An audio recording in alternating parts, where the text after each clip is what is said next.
Nu e bine să te culci cu burta plină. Cu cât ai mai multe ore între ultima masă și a te culca, cu atât riscul tău de boală cardiovasculară este mai mic. Și sunt multe beneficii care vin asociate cu intermittent fasting-ul. Prima recomandare, la cei care merg la sală și vor masă musculară, ideal e să mănânci între 3 și 5 mese, cu 20-50 de grame de proteină la masă. Ce pudră proteică recomanzi? Cred că poți să consumi fără probleme o cafea pe stomacul gol. Deficitul caloric te face să încetinești îmbătrânirea și asta e dovedită în oameni. Dacă ești prediabetic, odată cred că cu intermittent fasting și cu o dietă bine adaptată, poți chiar să scapi de risc. La bază trebuie să faci decizii alimentare mai bune. Da? Dacă tu nu faci chestia asta, nu contează că tu ții intermittent fasting. Omule, te salut, Dr. Mihail aici. Suntem la un nou episod din podcastul Boabe de Cunoaștere și suntem din nou aici cu Andu Preda. Bine te-ai regăsit. Bine ai revenit. Nu știu dacă mai are rost să-ți mai fac prezentarea, dar ai fost cercetător în biologie moleculară și în momentul de față ești nutriționist. Da? Și ești ocupat. Și am fost și în trecut cu nutriționist și sunt în continuare și cam asta fac. Ok. Facem din nou, practic repetăm un nou podcast cu tine, pentru că primul a ieșit foarte bine. Foarte mulți oameni ne-au cerut să discutăm din nou despre tot felul de subiecte și probabil că aceste discuții între noi doi se vor transforma într-o serie, pentru că mi se pare că explici lucrurile foarte la obiect și în final oamenii înțeleg și pot să respecte niște sfaturi de bază și să-și îmbunătățească rutinele. Și astăzi o să vorbim despre intermittent fasting. De ce intermittent fasting? Pentru că pare că e un subiect oarecum depășit, nu? Adică lumea discută de mult timp despre intermittent fasting, dar tocmai din acest punct de vedere, pentru că foarte mulți oameni știu deja ce este intermittent fasting, tu probabil că deja știi ce e intermittent fasting și probabil că faci deja intermittent fasting sau îl faci din când în când și tocmai din acest motiv cred că e foarte important să venim cu niște informații noi care să pună punctele pe ei și să ne arate exact cum se face corect. Pentru cine e corect să facă intermittent fasting și în ce fel, ce naiba e la intermittent fasting în primul rând și pentru cine nu este bine să facă intermittent fasting, cine poate să-și facă mai rău prin intermittent fasting. În fine, subiectul de astăzi e intermittent fasting, la final o să și răspundem la câteva întrebări pe care voi le-ați spus în celălalt episod pe care l-am avut împreună. O să lăsăm în descriere link pentru celălalt, pentru primul nostru episod în care am vorbit despre cum e corect să slăbești, da? Și care e de fapt singura cale de slăbit, care este deficitul caloric, vreau să repet chestia asta. Ok, da, corect, așa e. Hai să începem. Hai să vorbim despre intermittent fasting și hai să zicem așa, ce e ăla intermittent fasting și ce tipuri de intermittent fasting există. Mamă, ce introducere mi-ai făcut. În primul rând mă bucur să te revăd. Sper să dezbatem cât mai multe subiecte și să le facem astfel încât oamenii să le înțeleagă cât mai bine. Pentru că mi se pare că partea asta de nutriție e constantă în dezvoltare, înțelegi? Adică e o știință relativ nouă și chit că tu ai impresia, probabil ai făcut mult material pe tema de intermittent fasting, ai fi surprins că de puțini oameni îl practică cu adevărat, că de puțini oameni știu de el, de beneficiile lui, dar și de părțile negative. Mi se pare că în momentul de față, dintr-un punct de nu știa nimeni de el acum câțiva ani, realistic vorbind, e cercetat de vreo 10-15 ani la modul serios, vorbim studii pe oameni, a ajuns într-un punct în care e puțin cam prea hypuit și s-a dus în extrema cealaltă. De acord. Deci eu ce cred că ar trebui să facem e să punem punctul pe ei cu ce spun datele și să ne moderăm puțin așteptările. Fastingul și intermittent fastingul, o să stabilim imediat care sunt diversele moduri de a-l face, are beneficii profunde, dar în contextul unei alimentații și unui stil de viață bine pus la punct. În momentul în care tu, să zicem, faci fasting, dar tu vin dintr-o problemă de eating disorder, de probleme alimentare severe, nu are cum să te ajute, poate chiar să ți-o agraveze. Dar dacă tu ești deja un om care are cât de cât programul pus la punct sau îți trebuie puțină structură, atunci nu are cum să-ți aducă decât beneficii. Și acum aș vrea să stabilesc exact ce e, pentru că sunt mai multe tipuri. Avem posturi religioase, da? Posturi culturale, cum ar fi Ramadanul, în care musulmanii, timp de nu mai știu, o lună și un pic, nu mănâncă, nu beau nimic în timpul zilei, mănâncă și beau numai seara. Acum o să discutăm probabil și când e mai bine să mănânci, când nu e. Seara, în general, nu e cel mai bun moment. E asociată cu multe probleme cardiometabolice, de exemplu, dar în Ramadan, surprinzător e posibil și din cauza asta că fac fasting, cumva riscul ăsta să fie mediat, pentru că nu pare să aducă un risc cu adevărat mare. Că ei mănâncă seara, nu? Adică ei mănâncă exact la apusul soarelui și atunci se întâlnesc de obicei cu prietenii, cu familia, Se roagă și stau împreună și mănâncă. Și sunt mese din alea mari, copioase, că ei chiar încearcă să acopere pentru toată ziua. Imaginează că ei nu beau nici apă. Deci Da, e exact. ceva E foarte cam extrem. Da, E corect. foarte extrem. Da. Dar astea sunt posturi religioase. Și noi facem o formă de post religios. Adică posturile noastre sunt practic veganism. Cu pauze de pește, cu pauze între ele. Dar Corect, și noi, posturi, exact, sunt de fapt postul nostru religios e post de veganism, care ești vegan pentru o perioadă. cu zile în care mănânci și pește. Ok, da. Și aș spune chiar că e destul de sănătos. Și mai există, vreau să subliniez că asta am aflat de curând de la soția mea, că bunica mea din partea soției e adventistă și face, nu știu care sunt cele 2 zile, dar ea toată viața ei, de când se știe, de când are 20 de ani, toată viața ei are 2 zile pe săptămână în care face post negru, doar cu apă. Deci 2 zile în care nu mănâncă. Și are peste 90 de ani și face treabă prin curte și este super activă, este fit. Ok, deci există multe tipuri de posturi religioase și e ceva cultural care se practică de mult timp. Exact. După care avem a doua categorie de posturi. Aici vorbim de fastingul prelungit, adică multiple zile, sau o zi, sau mai multe zile, în care bei doar apă. Da? Da. Aici e o categorie unde o să intru în câteva momente. A treia categorie importantă și cea mai adesea întâlnită este intermittent fasting-ul, sau cum este specificat în literatura specialitate, Doamne, mi-a scăpat cuvântul exact când să-l zic. Time restricted feeding? Sau ce? Time restricted feeding, ăla e. Ok. Deci, adică post intermitent sau time restricted feeding ar fi mâncat într-un trip ai practic un window, o porțiune din zi în care tu mănânci. Vorbim aici de 4, 8, 10, 12 ore. Și în aceste ore tu practic îți consumi caloriile sau, după cum o să aflăm în momentele următoare, mulți de fapt slăbesc prin asta. Pentru că în mod subconștient consumă mai puține calorii. Okay. Acum, de unde a început tot hype-ul? Da? Inițial au fost niște studii pe șoareci, cam acum prin 2012. Lasă-mă să ghicesc de la premiul ăla Nobel, nu? Premiul Nobel cu autofagia acolo a început hype-ul să o ia extrem, adică s-a dus pe...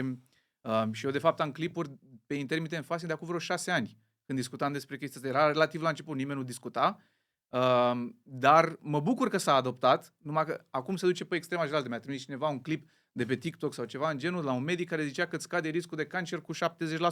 Băi, eu nu cred că scade riscul de cancer cu 70%, că ar fi cea mai mare intervenție medicală oncologică în toate timpurile. Adică dacă stăm puțin să ne gândim, oprirea fumatului n-are impactul ăsta. Da. Deci, nu e nici în direcția asta de extrem. Eu consider că are beneficii care se duc mai departe de deficitul caloric, pentru că deficitul caloric vine cu niște beneficii atunci când slăbești, să îmbunătățesc markerii cardiometabolici, dar cred că intermittent fasting-ul, pe lângă deficitul caloric, mai vine și cu alte beneficii, prin care o să trecem astăzi. Ok. Da, în principiu cred că o să vorbim mult despre acest intermittent fasting. Adică oamenii... Time restricted eating. Da, au înțeles că poți să iei o fereastră destul de scurtă într-o zi în care tu îți mănânci toate mesele sau, să zic, necesarul tău caloric și lași restul de ore, să zic, că sunt în fasting. Sau în post, adică restul de ore nu mănânci. Și cel mai, cred că ăla clasicul este de 8 ore cu 16. Și eu tot pe acesta l-am promovat, am scris la un moment dat un articol care s-a dus foarte în sus și oamenii au început să-l practice. Și în momentul în care am auzit eu de acest fasting, am început eu să-l practic și pe mine m-a ajutat să slăbesc. Deci am început să-l practic inclusiv în perioade în care, adică am ajuns undeva spre 100 de kilograme, la mine normal ar fi undeva la 90 de kilograme. Înțeles. Și pe mine m-a ajutat foarte mult acest fasting să slăbesc, pentru că era cumva o disciplină destul de ușor de ținut, adică 8 ore e suficient, dar în momentul în care ai depășit ceasul ăla în care poți să mănânci și știi că de la o anumită oră nu mai mănânci, până la ora în care îți vine rândul să mănânci, pentru mine a fost foarte util pentru că nu mai băgam acel covrigel în gură, nu băgam structură. Da, e o structură. Adică, în mod normal, băgam un covrigel, luam niște stafide, luam niște nuci, mai mâncam un măr, mai mâncam ceva, dimineața mai mâncam 2 ouă, știi? Și pentru că am restrins timpul ăla, nu mai mâncam chestiile alea mici care îmi dădeau alea 100 de calorii în plus care mă îngreșau. Uite o chestie funny. Deci, știi de ce 16 cu 8 e cel mai studiat? De ce? Gândește-te în ce interval orar lucrează un om normal și gândește-te la oamenii de știință și ei muncesc tot 8 ore pe zi. Ok. Atunci fac experimentele și sunt 8 ore pe zi. Și atunci mâncau? Nu, atunci erau experimentele, că te duci la muncă și vrei să faci un experiment Da. și experimentul ții 8 ore ca Da. să termini până când termini programul de Ah, lucru. ok, bun. Deci inițial s-a început de la șoareci, Da? ok, și practic sunt studenți în general la doctorat care vin înainte de începerea programului, pun 8 ore pentru șoarece și după asta analizează rezultatele. Ok. De acolo a început 16 cu 8 la modul cel mai serios. Corect. Și cred că și ușor de adoptat în sensul ăsta, pentru că cumva 8 ore dormi, îți mai rămân 16 ore, dintre care jumate mănânci, jumate nu mănânci. Și sunt multe beneficii care vin asociate cu intermittent fasting-ul. Tocmai pe ăsta, pe 16 cu 8, sunt foarte multe date și la oameni. Dar ca să înțelegem mai bine ce se întâmplă acolo, cred că e puțină nevoie să intrăm în mecanismul de acționare al fastingului, să explicăm puțin cum funcționează și partea asta cu autofagia. Okay. Deci, premiul pentru autofagie a fost câștigat, premiul Nobel de autofagie a fost câștigat în 2016, premiul în fiziologie și medicină. Da. Nu o să-i ciopărtesc numele japonezului care a câștigat. Yoshinori Ohsumi. Yoshinori Ohsumi. Exact, okay, asta vreau să zic. Așa. Și care e ideea cu autofagia? Practic, în momentul în care tu ești deprivat de nutrienți, vorbim aici de deprivare alimentară sau chiar indusă, da? Sunt și alte tipuri de nutrienți care pot să ducă la începerea autofagiei, celula ta practic se verifică și scapă de părțile care se degradează și care nu funcționează corespunzător. Da? În momentul în care se întâmplă chestia asta, mecanismul sună în felul următor. Se formează un fel de vacuolă, un fel de vas în jurul părților care trebuie să degradeze, care se numește fagopor. Acest fagopor, în momentul în care captează, să zicem, o mitocondrie care nu funcționează corespunzător, se transformă în autofagozom. Da? În momentul în care e captată, ea se duce spre lizozomi. Deci astea sunt niște vacuole care gândește că funcționează ca un sistem digestiv al celulei.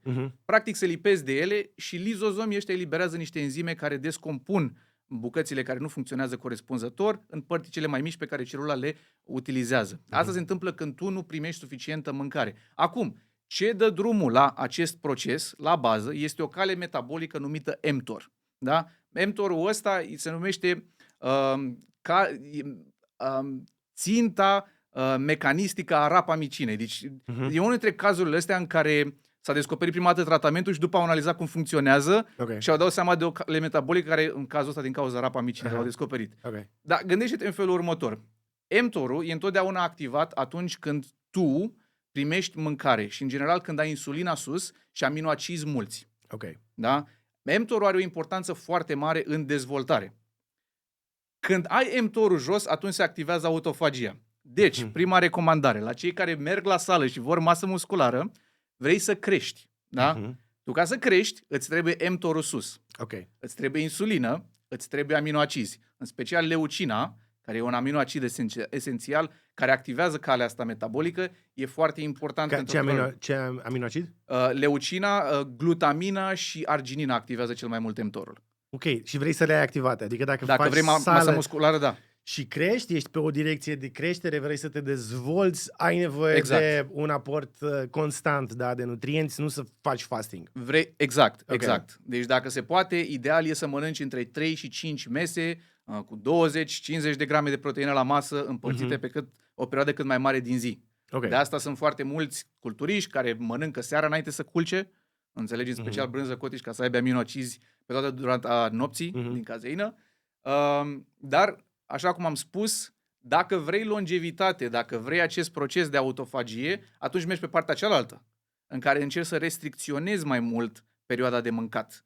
Tocmai ca să ai mTOR-ul cât mai scăzut și să poți să activezi autofagia celulară. Le poți face până la urmă și pe amândouă. Adică nu e o contraindicație să mergi la sală ca să devii mai fit, ca să-ți mănânci din grăsime și whatever. Nu spun chestia asta. Spun decât că dacă vrei optimizare de masă musculară, mergi mai bine pe direcția aia, ai atins-o și după aia te menții.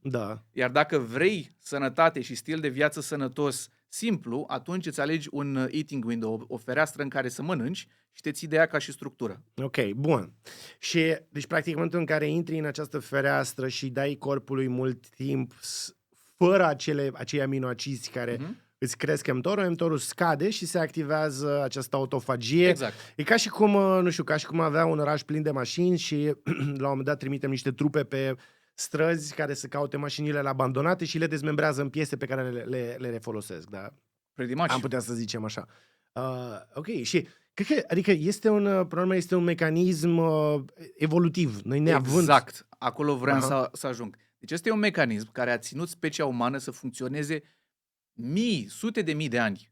Adică dacă stăm puțin să ne gândim, oamenii nu au avut întotdeauna mâncare la îndemână. Trebuia să te trezești, să te duci la vânat, să prinzi ceva sau să culegi ceva și după să te hrănești. Și dacă te uiți exact pe partea genetică, când se activează genele noastre de activitate fizică, când suntem cei mai alerți, e culmea dimineața și seara. Aha. Și are logică, pentru că noi în general mâncam în timpul zilei. Trebuia să te duci să vânezi dimineața, să prinzi ceva și poate și seara. Iar în timpul zilei, de fapt, aici consider că e cel mai bun eating window. Da? Și cred că literatura susține chestia asta. Deci vorbim aici, poți să sari peste micul dejun. Nu sunt de părere că micul dejun e 100% trebuie să-l ai, dar sunt de părere că trebuie să ai câteva ore până să te culci. Înțelegi? Okay. De acord. Și cred că datele susțin chestia asta, că nu e bine să te culci cu burta plină. Și cred că ar trebui să lași măcar 3-4 ore și a spune, să zicem că te culci pe la 1-11, să nu mănânci mai târziu de 8. Corect. Cam așa aș vedea eu un protocol de 16-8 care eu consider că ar fi bun, ar fi de exemplu de la 12 până la 8. Ok. Într-adevăr, uite, vreau să zic ce greșeală făceam eu atunci când făceam intermittent fasting. La un moment dat zic, ultima perioadă n-am mai făcut sau am făcut în unele zile cumva într-un mod natural, dar când făceam intermittent fasting foarte axat pe a face intermittent fasting, mi se părea foarte simplu. Cel mai simplu, de fapt, și mulți oameni cu care am vorbit ne au confirmat acest lucru, că cel mai simplu le era să nu mănânce dimineața și să împingă prima masă undeva până la ora 2-3, poate chiar 4.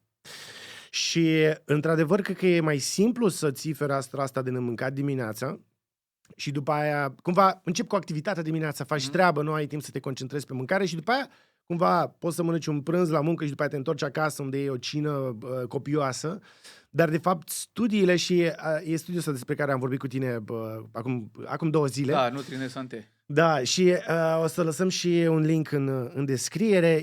E această cohortă de 100 și ceva de mii de francezi și li s-au luat acest jurnal al alimentației și al activităților și se tot analizează și studiul ăsta care a fost publicat în Nature acum câteva săptămâni arată că oamenii care întârzie masa până înainte de culcare, au un risc mult mai mare de boală cardiovasculară. În schimb, cei care mănâncă micul dejun au un risc mai mic și cu cât întârzi mai mult, adică cu cât ai mai multe ore între ultima masă și a te culca, cu atât riscul tău de boală cardiovasculară este mai mic. Și cumva este logic. Te culci cu burta plină, corpul procesează, digeră, inima trebuie să bată mai mult decât dacă ai avea, să zic, burta plină și intestinele pline. Și ai șanse mari să te trezești dimineața cu glicemie ridicată, cu insulină, adică scopul asta ar trebui... Deci asta fie atent, scuze că deci eu cât am purtat senzorul de glicemie, deci dacă mă culcam seara, nu știu, mă culcam la 11 și ultima masă era la 7 și mă culcam cu burta goală, aveam o glicemie stabilă toată noaptea, care era undeva la 85-90. Dacă mă culcam cu burta plină, chiar dacă mâncarea era sănătoasă pe care o mâncam o carne cu o salată și cu o felie de pâine, glicemia făcea, uite așa, 120, 130, 110, 130, pentru că tu asimilezi cumva nutrienți, inclusiv carbohidrați, dar nu-i consumi deloc. Și atunci dormi pe o glicemie mare și da, asta are multe alte dezavantaje. Deci cumva ce vreau să subliniez este că greșeala pe care o făceam eu și o văd foarte mulți oameni care fac această greșeală este că întârzie foarte mult dimineața prima masă, au o primă masă pe la 3-4 și atunci cumva ți se activează foamea. La prânz. Poate chiar un pic mai devreme, dacă ești în stare să mănânci ultima masă, pe zicem, la un 6-7, atunci poți să te duci prima masă la un 10-11, asta dacă vrei să ții de 16-8. Așa mi se pare ideal, adică să începi dimineața, dar nu foarte dimineața, pentru că, într-adevăr, și să iei ultima masă la 3-4 și să fie foame seara, nici asta nu cred că e foarte ok. Plus că, în opinia mea, ai putea să beneficiezi de un mare avantaj al intermittent fastingului, care este secreția mai ridicată de norepinefrină, care te ajută pe partea neurologică, te ajută să ai o atenție mai mare, să ai acuitatea aia mentală, o idee mai bună. Adică dacă tu te oprești să mănânci pe la 1-8, Cam timp de 6 ore tu încă ai insulină în corp, dar cam după 6 ore îți revine la un baseline. Da. După care încep ceilalți hormoni opuși, începe glucagonul, începe adrenalina, norepinefrina, care te ajută să țină sistemul în funcțiune, să începi să dai drumul la zi când te trezești dimineața. Okay, și puțin cortizol se ridică, te trezește, după care începi în forță toată ziua. Și cred că poți să consumi fără probleme o cafea pe stomacul gol, adică știu că sunt mulți care spun că provoacă ulceri și așa mai departe. În experiența mea, după tot ce am văzut în literatura de specialitate, dacă nu ai probleme preexistente, digestive, nu ai riscul ăsta. Iar întrebare. Poți oare să bei acea cafea de dimineață? Pentru că mi-mi place să beau cafeaua de dimineață. Într-adevăr, pe studii nu există asociat nici măcar ulcer, nici măcar refluxul gastroesofagian. Am mai vorbit despre asta într-un material. Corect. În care se pare că poți să ai, într-adevăr, persoanele care asociază băutul de cafea cu refluxul. Sunt persoane care au deja reflux probleme și atunci refluxul poate să fie un pic mai acid în prezența cafelei, dar cafeaua chiar scade riscul de reflux. Dar mie mi se pare prea tare cafeaua neagră dimineața și o beau cu lapte sau cu unt. Dacă bei... Unt? Da, dacă bei o cafea... Da, poți să bei unt sau unt, de exemplu, unt de cocos. Ok. Are un gust un pic asiatic așa și cumva untul ăla de cocos face cafeaua mai băubilă. Okay. Și există supoziția că acel unt de cocos nu te scoate din fasting. Are logică? Are logică că grăsimea, tehnic vorbind, îți stimulează cel mai puțin producția de insulină. Ok, bun. Deci ăsta deci din start e un beneficiu, da? Deci Da, unde văd eu problema aici e faptul că e multă grăsime saturată așa, de la prima ora a zilei. Ok. Acolo văd o problemă și dacă tu nu ai, să zicem, stilul de viață bine pus la punct, în momentul în care ai trecut la peste 8% din caloriile tale să vină din grăsime saturată, îți crește foarte mult riscul de LDL, scade HDL-ul și toată povestea în sine. Ok, deci depinde de cine face asta. Dacă ești un sportiv, atlet, mănânci bine, probabil că e ok să bei un pic de cafea cu unt. Dar dacă beau cafea cu lapte, deci dimineața, țin așa. Fasting, da? Deci am ultima masă la ora 7 seara, da? Mă culc la 10, 11. Mă trezesc la 6 dimineața și la 6 jumate îmi fac o cafea și pun jumate cafea, jumate lapte. Ce părere ai? Eu, din nou, vorbim aici de context. Da? Dacă vrei să ții intermittent fasting, nu o recomand. Ok. Pentru că mi se pare că îți rupi fasting. Odată nu recomand calorii lichide. Știu, puțin controversat, dar nu recomand. În special dacă vrei să fii fit. Da. Și doi la mână, îți strici partea aia de fasting, îți strici autofagia care s-a întâmplat deja în timpul nopții. Pentru că ai deja o să ai un spike de glicemie și insulină de la acel lapte. 100% o să ai. Okay. Deci cel mai mare spike de insulină îl ai unul de la glucoză, de la carbohidrați, care se găsesc și în lapte, și doi la mână de la proteină. Da? Mulți cred că proteina nu are niciun efect asupra insulinei, nu e adevărat. Se pot produce chiar carbohidrați din exces de proteină. Bine, iar la prima oră, combinat cu carbohidrații din lapte, îți pot afecta glicemia. Deci atât de ce nu mai țin fasting? Eu n-am cum să renunț la cafea cu lapte, adică dimineața vreau să beau cafea de ce nu bagi un espresso? Eu întotdeauna espresso dublu, asta e dar dimineața nu, dimineața n-am cum, nu știu, îmi place. Adică e o plăcere să-mi fac un 2 shot-uri de espresso, lapte pe care îl fac cremă de lapte, mi-l pun așa și ies la balcon și nu, asta e îmi sună ca și cum pentru tine e ideal să te oprești cu ultima masă mai devreme. Da, și probabil. Atunci chiar să-ți începi ziua cu cafeaua asta. Asta fac de curând, dar mi se pare și ne-am dat seama că ultima vreme, nu știu, am lucrat mult și mă întorceam târziu acasă și obișnuim să luăm masa cu toții acasă și atunci luam cina undeva la 8:30, 9 și ne culcam toți cu burțile pline, nu dormeam bine. Și acum am mai schimbat programul și ajung la 6 acasă și la 6 e cină. Adică noi cu toții luăm la 6 cina și după aia încercăm să nu mai mâncăm. Și atunci dacă eu iau la 6 cina, înseamnă că da, tot dacă mănânc, tot nu mi iese fasting-ul. În fine, nu e vorba despre mine astăzi. Bun, deci ideal este dimineața să bei, dacă bei cafea, să bei cafea neagră, fără lapte, fără grăsimi. Deci un espresso bun pentru mine e alegerea de bază. Apă, ceai verde, simplu, neîndulcit. Dacă puneți puțin îndulcitor, nu e sfârșitul lumii, dar obișnuiți-vă fără. Da. Deci îndulcitorii nu ridică nivelul de glucoză. La ce te referi când zici îndulcitor? Poate să fie, nu știu, sucraloză, poate să fie eritritol, poate să fie, habar n-am, aspartam, până și aspartamul în opinia mea e ok, dar aș prefera să nu alegeți nimic. Efectiv, și până și gustul de dulce din gură influențează puțin creșterea insulinei, cu puțin, pentru că e o anticipare a venitului de glucoză. Deci organismul tău o să producă puțină insulină. Așa cum am zis, dacă vrei să profiți cu adevărat de intermittent fasting și de beneficiile care vin asociate cu el, te interesează autofagia asta să o ai cât mai optimizată. Iar în opinia mea, începe cu adevărat, deci din literatură, și pare că asta sugerează, începe cu adevărat după ce ai măcar vreo 12 ore de fasting. Deci 12 ore de fasting. Cam așa. Deci nu există fasting de 12 cu 12. Ba da, există. E o variantă. Există, dar că nu începe autofagia. Și îți spun la cine recomand chestia asta. Recomand asta în special la persoanele obeze, da, vorbim aici un indice de masă corporal de peste 30, care au în general probleme alimentare destul de severe. Pentru că nu poți să sari într-un eating window din ăsta de 4 ore, de 6 ore, de 8 ore, care e deja foarte restrictiv.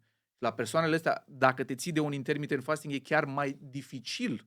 Deci poate să îți amplifice problemele alimentare. Cred că cea mai bună variantă e să începi cu un 12 cu 12. Adică ai avut ultima masă la 8 seara, Da. ai a doua masă dimineața la 8, când te trezești. Bun. Înțelegi? Da. Asta ar fi o variantă mai bună pentru ei. Și atunci, oarecum cu timpul, dacă începi să faci alegeri alimentare mai înțelepte, îți poți regla programul alimentar. Noi, oamenii, nu am avut la discreție mâncare, așa cum am spus adineauri, tot timpul, de-a lungul evoluției. Momentul când am început să o avem mai aproape de noi a fost odată cu apariția agriculturii, cam în neolitic, acum vreo 10.000 de ani.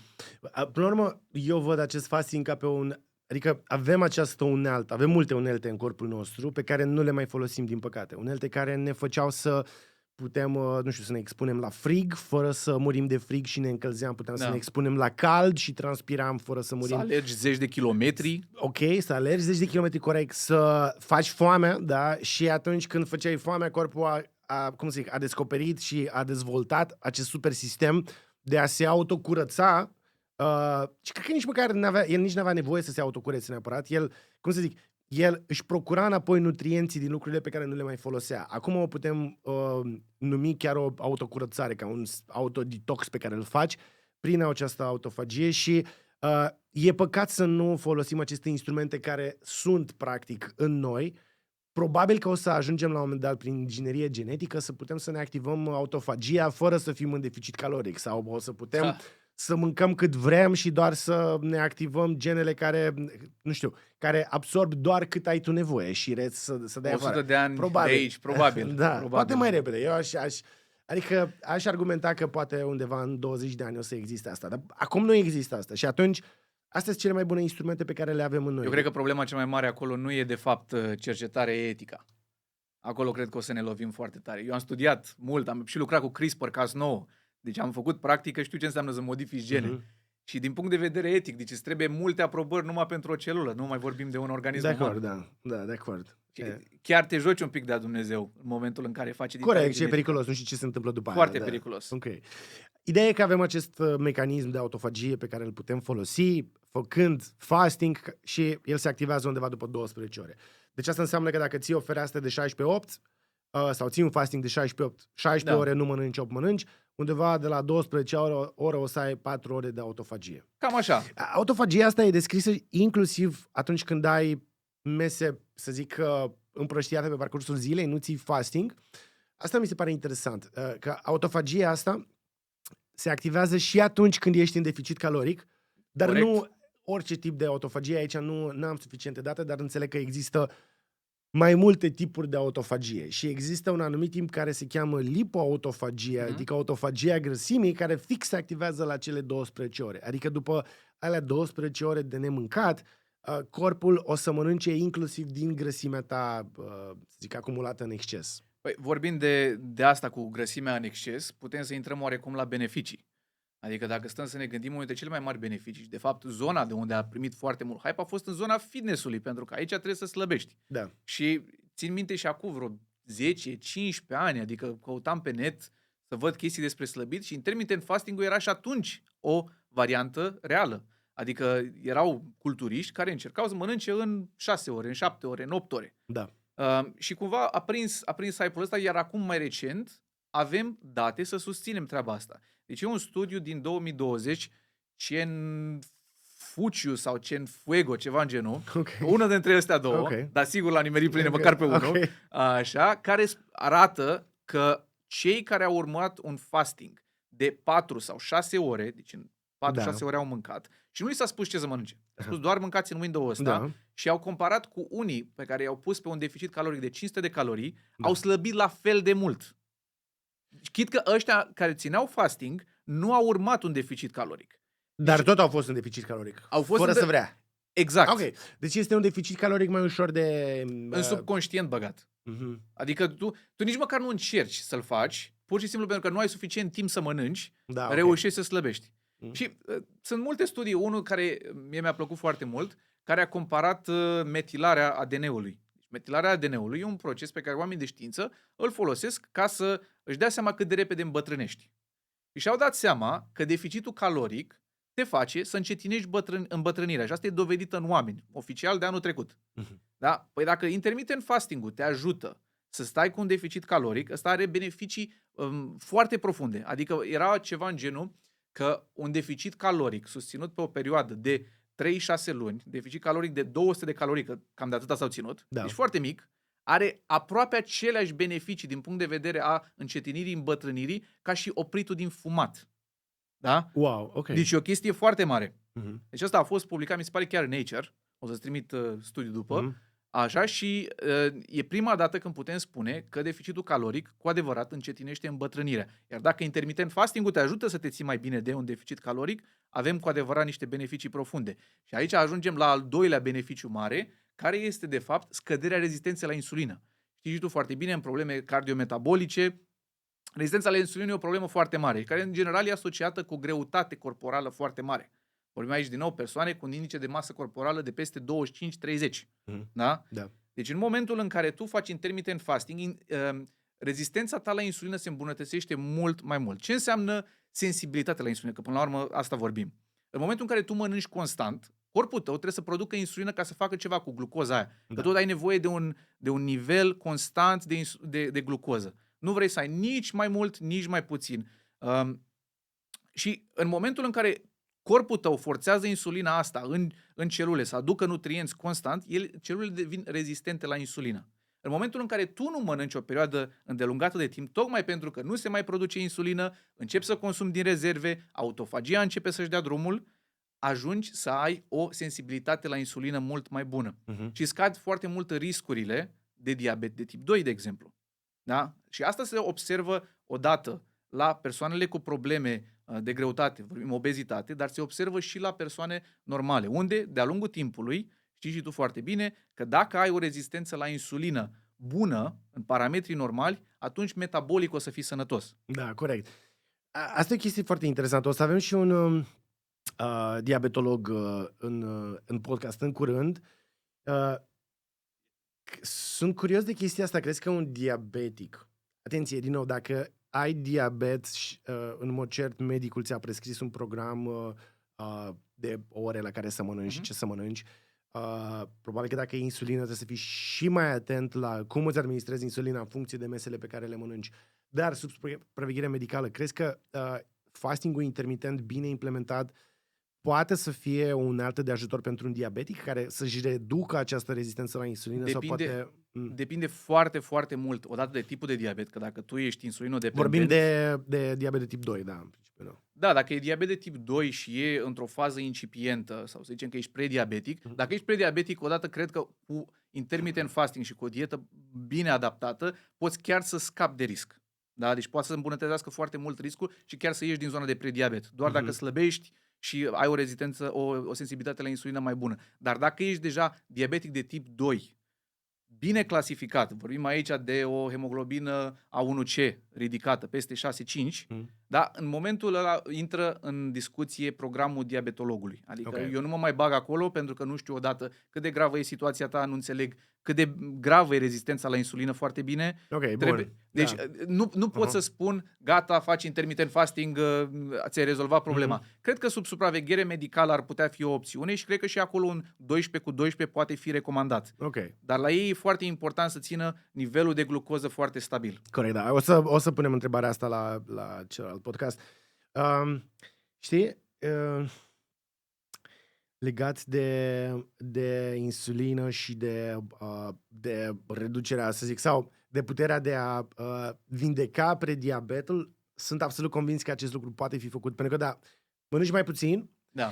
dar cu toate că avem întrebarea asta la un moment dat și o să ți-o pun despre cine n-ar trebui să facă intermittent fasting, aș vrea să specificăm asta acum, pentru că există un studiu, o să punem toate studiile despre care vorbim sau majoritatea lor o să le punem în descrierea acestui material, deci o să le puteți găsi acolo. A fost acum un an, am dat și niște reportaje la Observatorul, la Antena 1. Acum un an a ieșit un studiu destul de idiot, aș putea spune, studiul era bine făcut pentru că la un moment dat când te duceai la limitările studiului, oamenii recunoșteau că studiul e cumva praf.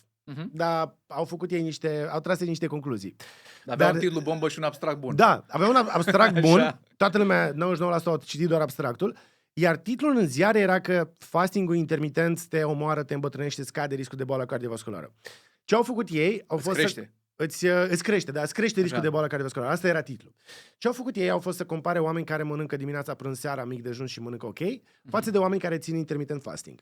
În limitările studiului au spus că limitarea studiului este că, într-adevăr, n-am găsit alte grupe de oameni decât oameni care au un venit bun și stau într-un loc stabil și mănâncă dimineața, prânz, seara, iar în partea de intermittent fasting au găsit oameni care sunt șomeri sau lucrează, au venit foarte mic, stau singuri în casă și nu mâncau că n-aveau ce mânca, din păcate. Adică oribil. Da, și erau fumători și, nu știu, dimineața beau alcool și fumau și de-aia nu mâncau, știi? Mie mi se pare că e acolo un mic... Adică asta cumpăreau. Știi cum se numește asta? Selection bias. Era super selection bias, adică la extrem. Deci da, exact.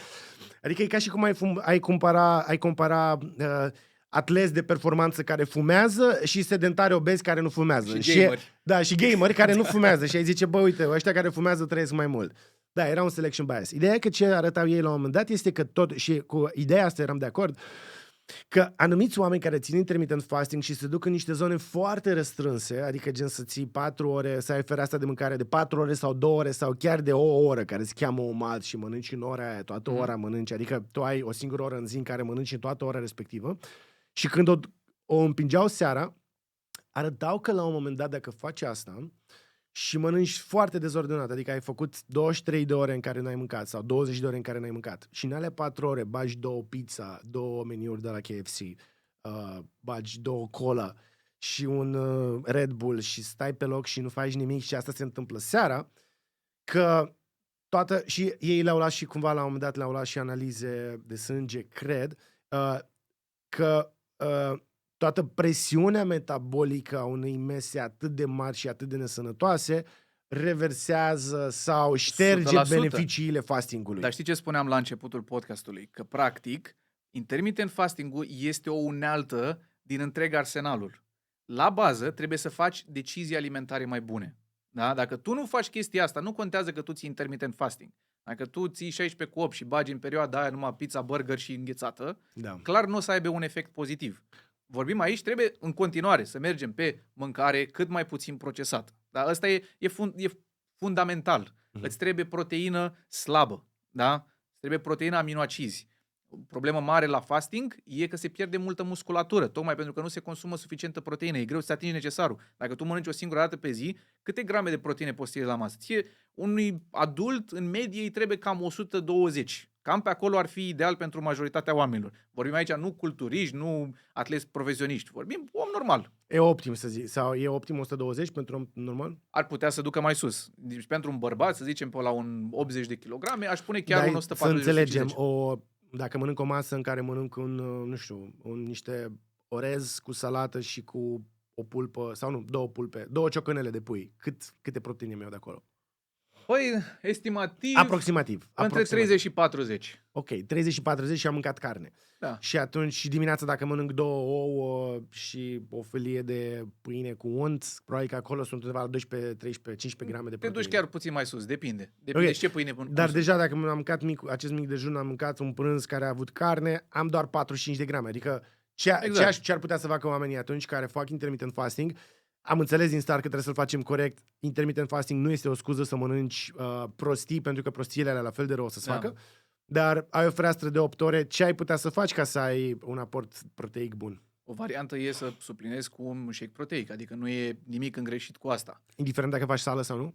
Da, indiferent dacă faci sală sau nu. Eu nu consider că shake-urile proteice sunt altceva decât mâncare. Okay. Știu, gândirea asta e că e ceva extraordinar la ele, dar nu e. Într-adevăr, stimulează sinteza musculară proteică mai mult decât altceva, dacă vorbim de zer, da? Pentru că are foarte multă leucină. Care e diferența? Deci, zerul este, să zicem, proteina cu cea mai mare cantitate de leucină din aminoacizi esențiali, are leucina cea mai multă, care pornește calea asta metabolică mTOR.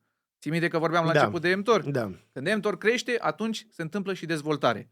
Dacă vrei dezvoltare musculară, de asta e mai anabolică, atunci primești mai multă din zer și mTOR-ul se activează mai mult. Deci proteine din zer de lapte. Da, din punct de vedere al recuperării musculare, e de departe cea mai bună. Bun. Da, și cu absorpție foarte rapidă. Ok. Asta legat și de întrebări. Am zis că la un dat o să punem întrebări de la oamenii care au văzut primul podcast cu noi. Și una din întrebări era asta, dacă legată de pudră proteică. O să ajungem și la celelalte întrebări care țin de pudră proteică și de creatină, atenție. Dar cineva întreba ce pudră proteică recomanzi. Deci, pentru cei care nu au probleme cu lactatele, aș recomanda 0, deci whey. Da? Whey protein. Whey protein. Și dacă contează brandul?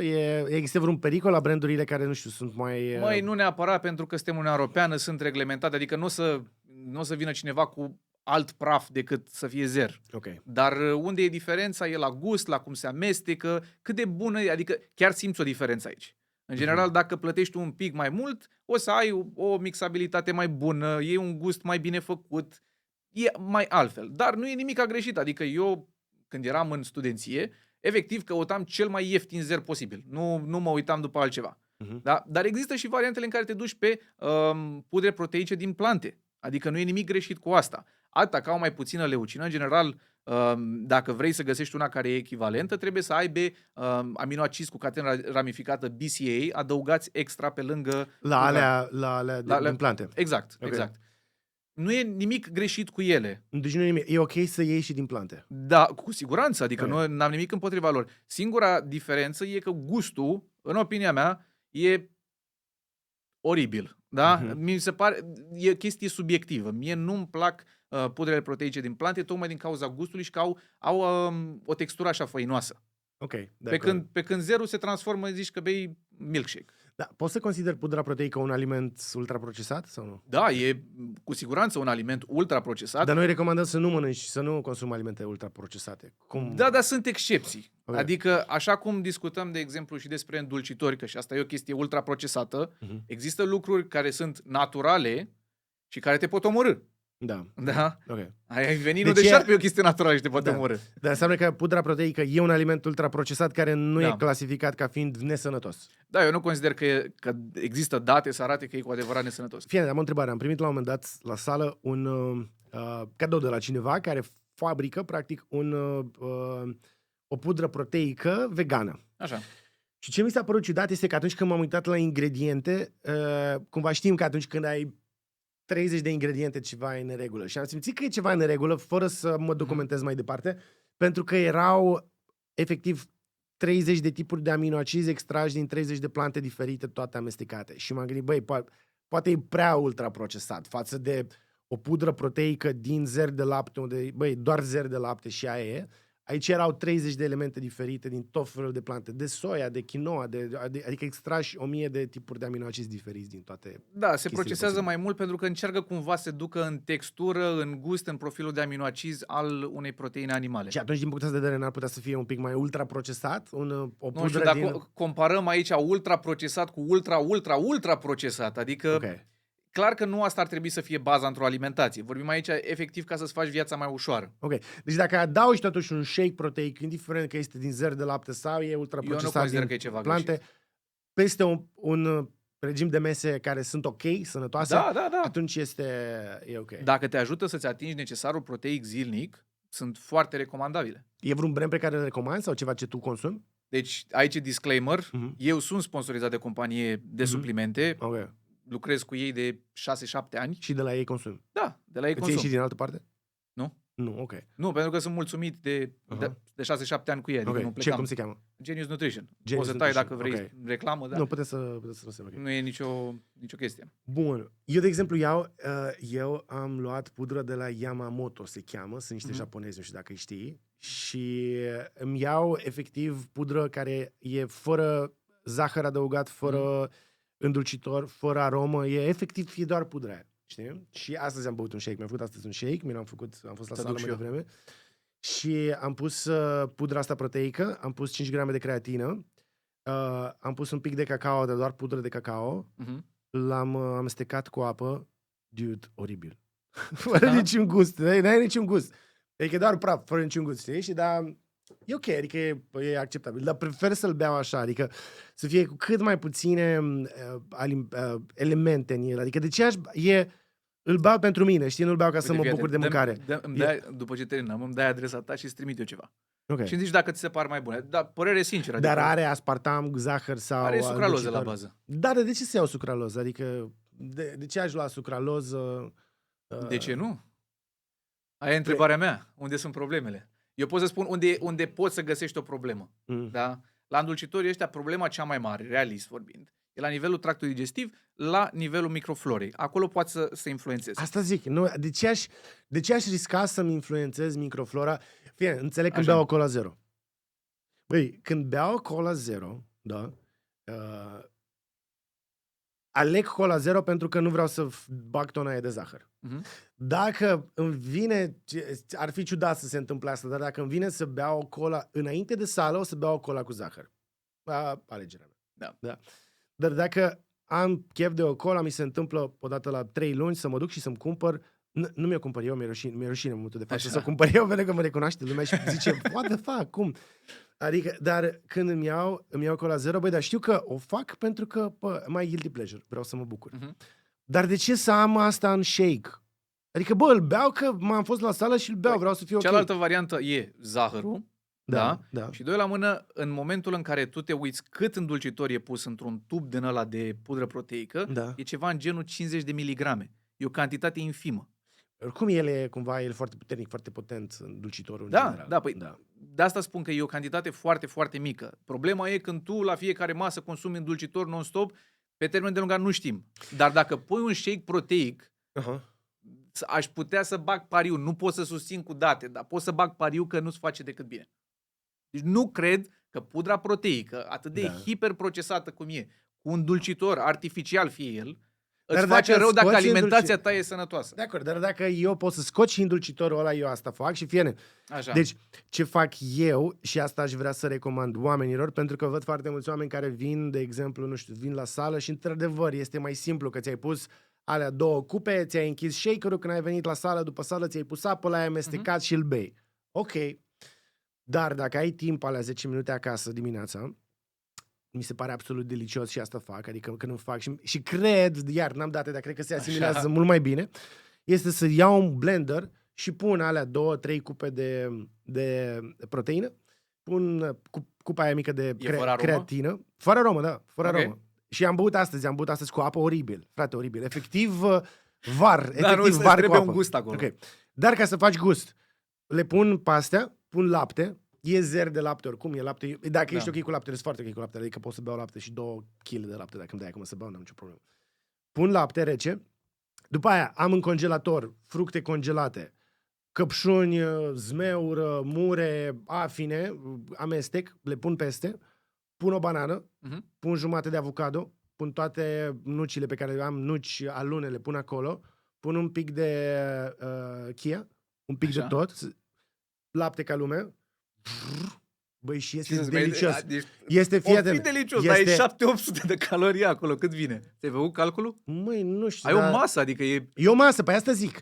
Și când o integrez într-o masă care este aromată de la fructele alea, are aminoacizi, are fibre de la fructele alea, are carbohidrat, pentru că îmi trebuie carbohidrat după sală să-mi refac glicogenul, să mă refac muscular. Nu-ți trebuie. Îmi trebuie. Ok, putem să avem un argument despre chestia asta. Eu zic că nu-ți trebuie. O să avem imediat. Dar când ai chestia aia, când integrezi proteina aia, practic, într-un shake de ăsta mare, care este o masă, ai grăsimi de la avocado ăla, jumătate de avocado, Dude, e delicios și e atât de plăcut și atât de bun. Este fix, are gustul shake-ului de la McDonald's, care e de fapt sănătos, nu este. Sunt sigur, dar eu vreau un shake cu 30-40 de grame de proteine și sub 250 de calorii. Dar de ce vrei 200? Adică dacă le-am consumat, pentru am că fost eu la sală și am tras... Prefer să-mi iau caloriile din mâncare, Da. cum ai spus și tu, dar prefer să le mănânc. Da? Aha. Ți-am zis, eu am chestia asta, încerc să minimizez cât de mult posibil caloriile lichide. Dar fie shake-ul ăsta nu mai e atât de lichid. E ca un shake, e ca o pastă. Știu, e ca o masă. consistent, sunt Și total de plus acord că cu tine. Dacă îl adaugi nucile la final și alunele, îl și mesteci. Așa. Adică iei o gură și mesteci la nucile alea. E fix ca o masă. Adică eu mă opresc și îl mănânc, nu-l beau. Mă opresc și îl mănânc fix ca pe o masă. Eu te înțeleg și e o rețetă care nu era, dar în contextul slăbirii, eu lucrez și cu clienți, da? Recomand mesele să fie mâncate. Pur și simplu shake-ul proteic nu-l văd decât ca un boost de proteină acolo unde nu poți să ajungi la el. Okay. Cum spui tu, nu e o variantă rea. Dar trebuie să-ți asumi că ți înlocuiești o masă cu asta. Corect. E o masă. Dacă ești pe fugă, uite, să zicem că ești medic și te duci la servici, atunci da, rețeta pe care ai spus-o tu e una chiar foarte viabilă. Dar pe mine, în general, odată, pentru că nu consider că sunt efecte cu adevărat nocive de la un consum de îndulcitor în cantitatea aia, prefer pur și simplu să iau o pudră proteică foarte aromată și să pun în shaker să mi-l fac. Că toate nici măcar nu stau să-l amestec cu lapte, îl fac pur și simplu cu apă. Da. Okay. Și atunci sunt 130 de calorii și 27 de grame de proteină instant. Ok. În fine, hai că ne-am întâlnit să facem debate pe, deci pe shake. Asta va trebui să le punem la bloopers sau ceva într-un anumit punct. Nu, le lăsăm, că mi se pare mișto discuția. Stai un pic, înainte să ajungem la fasting, ai zis că n-ai nevoie de carbohidrat ca să-ți refaci glicogenul după un antrenament? Deci, glicogenul din mușchi, odată este foarte abundent. Și când se arde, e culmea nu la efort de intensitate mare pe perioadă scurtă. E efort de intensitate medie pe perioadă lungă. Da, uite, vorbim despre o sală, o sesiune de sală care durează undeva la poate 90 de minute.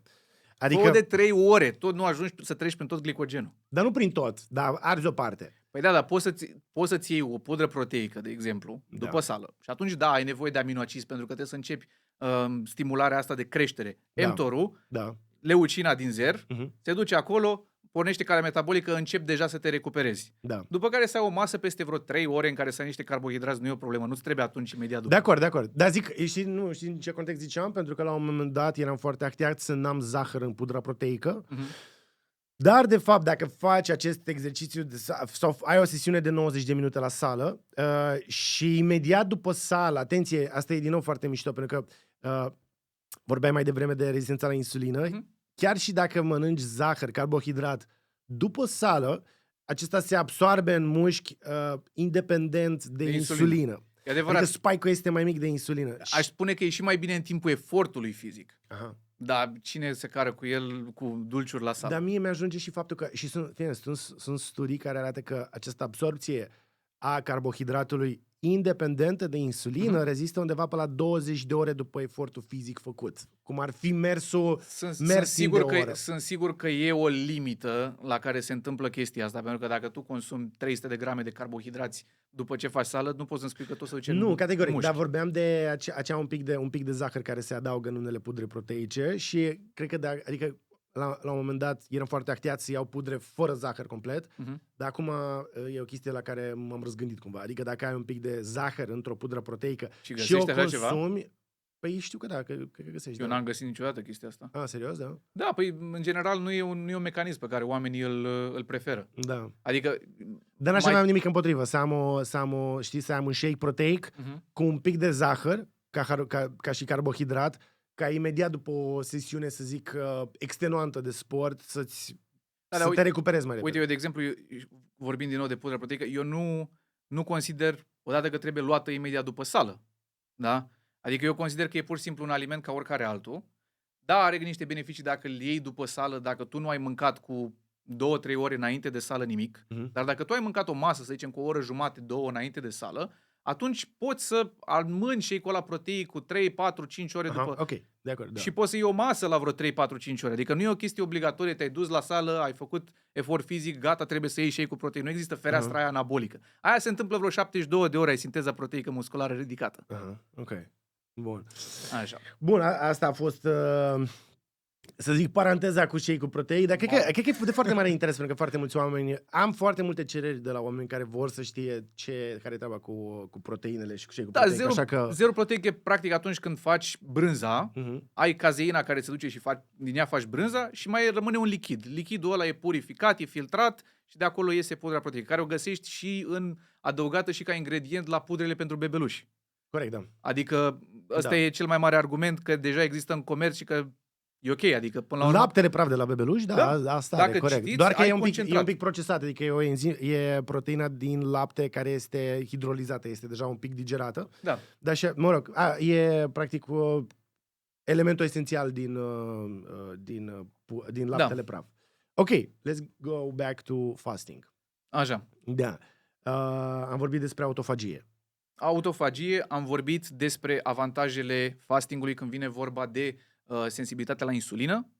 Acum, cred că ar fi și am vorbit despre slăbit, că poate să ajute în mod involuntar să slăbești, pentru că nu ai timp suficient să mănânci. Unde are beneficii iară pe partea cardiovasculară, și care e bine documentată, pare că ajută la scăderea presiunii sângelui. Mi se pare destul de logică, practic nu mai ai un flux constant de nutrienți care să circule prin tot sistemul. Corect, așa e, da. Asta îți scade presiunea. Da. Așa, după care mai ai și autofagia asta care îți curăță celulele și ajută. Corect. Și în momentul în care vin nutrienți, automat se absorb din sânge, se duc mai ușor, că ai și rezistența la insulină mai bună. Exact, bun. Înțelegi? Deci are logică acolo. Un mare beneficiu este scăderea grăsimii din ficat la cei cu ficat gras non-alcoolic. Și aici cred că de fapt are un beneficiu mai mare decât deficitul caloric propriu-zis. Înțelegi? Adică sunt date care arată că și dacă ești la deficit caloric, dacă îl faci într-un intermittent fasting și ai depozitat grăsime în ficat, scapi mai repede de ea dacă faci fasting. Aici, din nou, mecanismul, probabil că e explicat în studii, dar mecanismul e foarte ușor de înțeles. În momentul în care tu mănânci, masele tale sunt vascularizate. Ele primesc, din anumite artere, primesc sânge arterial, care le oxigenează. Sângele acela însă se întoarce, sângele venos, da, din artere, se întoarce în sistemul portal, ceea ce se cheamă sistemul portal. Deci tot sângele venos intră pe niște ramificații și se duce în vena portă și se duce direct la ficat. Și practic ficatul e foarte interesant. El are două surse de vascularizare. O sursă este arterială, deci are o arteră hepatică care vine din aortă și care îi aduce oxigen, și are o a doua sursă, care este sursa asta venoasă. Adică, de regulă, într-un organ, intră sânge arterial pe arteră, iese sânge venos pe venă. Ficatul are două surse. Intră sânge arterial pe o arteră care duce oxigen, dar mai intră și altă sursă, care este vena portă, care este mult mai groasă, este efectiv de atâta grăsime. Adică, după ce ai mâncat, asta e grosimea venei porte, care strânge tot sângele din intestine, tot ce se absorbe în intestine, alcool, cafea, apă, supă, legume digerate, proteine digerate, shake proteic, absolut tot se duce la ficat. Și ficatul e constant scăldat de ce mănânci și ce absorbi. Și de la sine înțeles. Adică în momentul în care tu faci o pauză de 16 ore în care tu nu mănânci, ficatul tău nu mai primește nutrienți absorbiți din intestine. E o pauză pentru el. Și nu mai ajunge în overdrive. Dar ce explicație de cardiolog mi-ai dat. Și acum să vin eu cu explicație de nutriționist. Deci, nutriția, la bază, stimulează foarte bine. Și tu, când te gândești la alimentație, la ce organe te gândești prima dată? Da? Păi, unii se gândesc și la creier, că îți influențează mood-ul. De acord, face chestia asta. Microbiomul este o chestie care acum începe să ia amploare, dar dacă să ne uităm la literatură, sunt două zone mari și late care sunt influențate. E ficatul și sunt mușchii.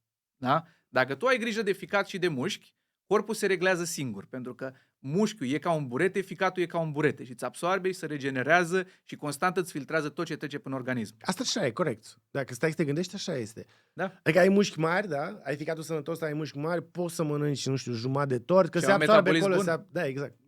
Corect. Dar asta e practic nutriția. Astea sunt organele de bază care sunt afectate de nutriție. Ficatul și musculatura. Interesant. Da. Iar că vorbeam de fasting, da? Cred că e important să înțeleagă oamenii și care e diferența din cum îți funcționează corpul în momentul în care tu mănânci constant versus când ești pe fasted. Ok. Din punct de vedere al glucozei și ce se întâmplă acolo. Pentru că tu, în momentul în care, să zicem, ai luat o masă, îți crește nivelul de glucoză, ca răspuns îți crește nivelul de insulină. Trebuie să scape de glucoza aia în exces. Și asta o să dureze cam vreo 6 ore. Așa cum am spus și adineauri, cam 6 ore durează până când nivelul de insulină ți se reglează la standardul normal. Moment în care adrenalina și glucagonul sunt opriți. În momentul în care tu nu mănânci, să zicem, 12 ore, 16 ore și așa mai departe, îți crește adrenalina și glucagonul, ăștia sunt hormoni catabolici, Da. și îți scade nivelul de insulină. Cum am spus, treci până mTOR și așa mai departe, începe autofagia. Nivelul de glucoză, dacă stăm să ne uităm, e 5,5 milimol la un om care mănâncă în mod normal. Da? Mhm. Și avem nivelul de corpi cetonici. De ce corpi cetonici? Pentru că e o adaptare a creierului. Până la urmă, creierul trebuie ținut sănătos. Creierul are nevoie constantă de glucoză și se poate adapta numai la corpi cetonici. Culmea, creierul nu poate să folosească grăsime pentru energie. Mulți confundă chestia asta și toți zic că e mai bine să consumi mai multă grăsime pentru că creierul e mai sănătos așa. Creierul nu folosește grăsime. E oprit de bariera sânge-creier. Păi și, totuși, e făcut în mare parte din grăsime și ai nevoie de El e grăsime făcut, pentru creier. dar grăsimea nu trece din sânge în creier să fie folosită ca și nutrienți. Probabil că se descompune în acizi grași și atunci trebuie că acizii grași sau cum Ca ajung și formă totuși? de energie, ajunge sub formă de corpi cetonici. Ok.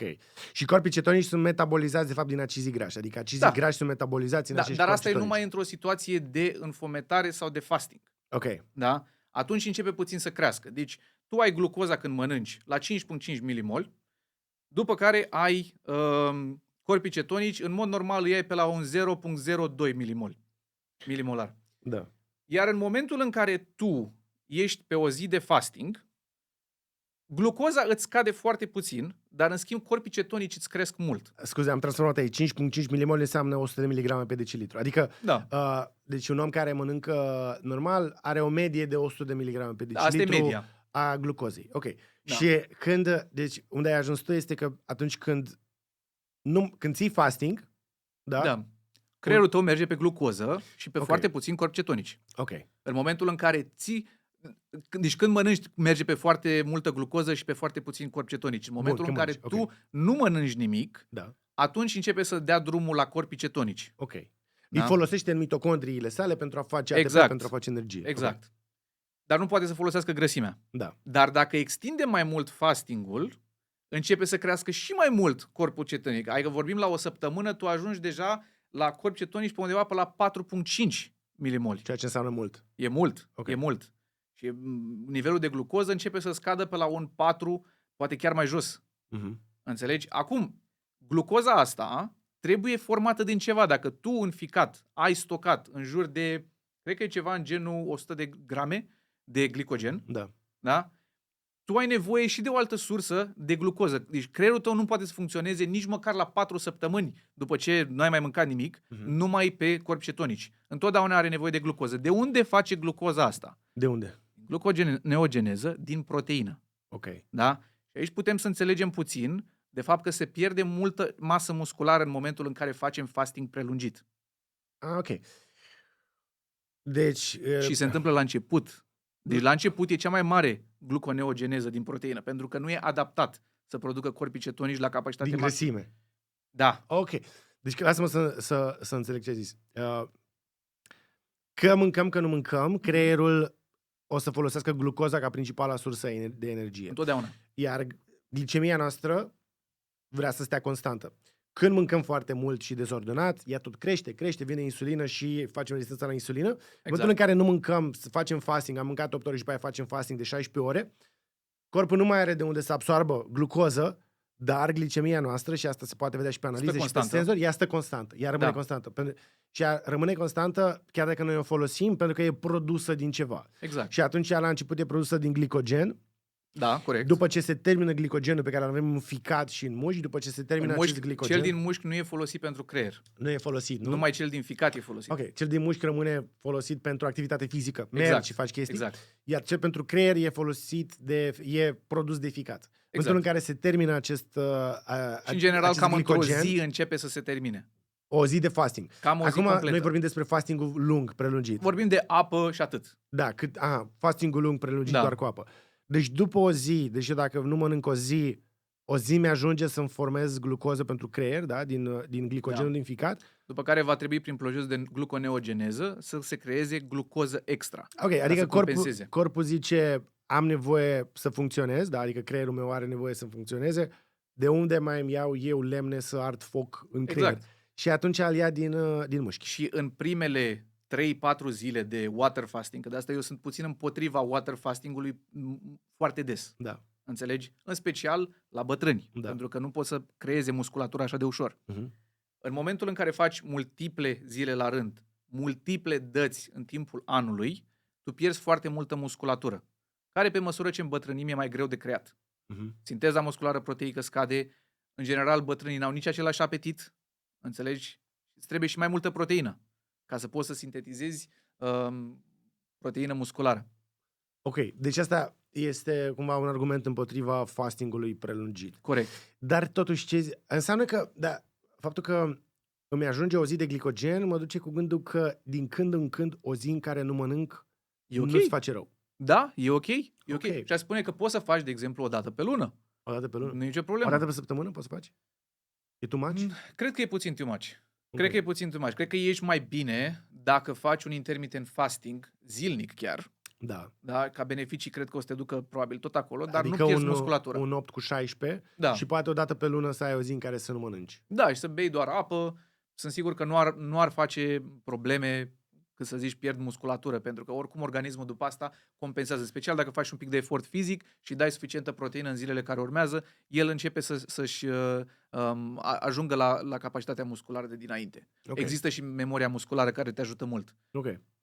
Sunt alte beneficii pe care vrei să le treci în revistă, ale fastingului? Da, unul dintre cele mai mari, care e foarte puțin discutat, este stresul oxidativ. Da? Deci scade stresul oxidativ. Care e povestea cu stresul oxidativ? Există aceste molecule complexe care sunt atașate de oxigen numite specii reactive cu oxigen. Da. Care practic se plimbă prin organism. Nu sunt produse în mod normal atunci când vorbim de metabolismul oxigenului și care pot să interacționeze cu diverse părți ale celulei. Pot să interacționeze până și cu ADN-ul tău și pot să-ți mărească riscul de cancer. Da? De asta auzim antioxidanți. Ce fac antioxidanții? Le blochează. Da?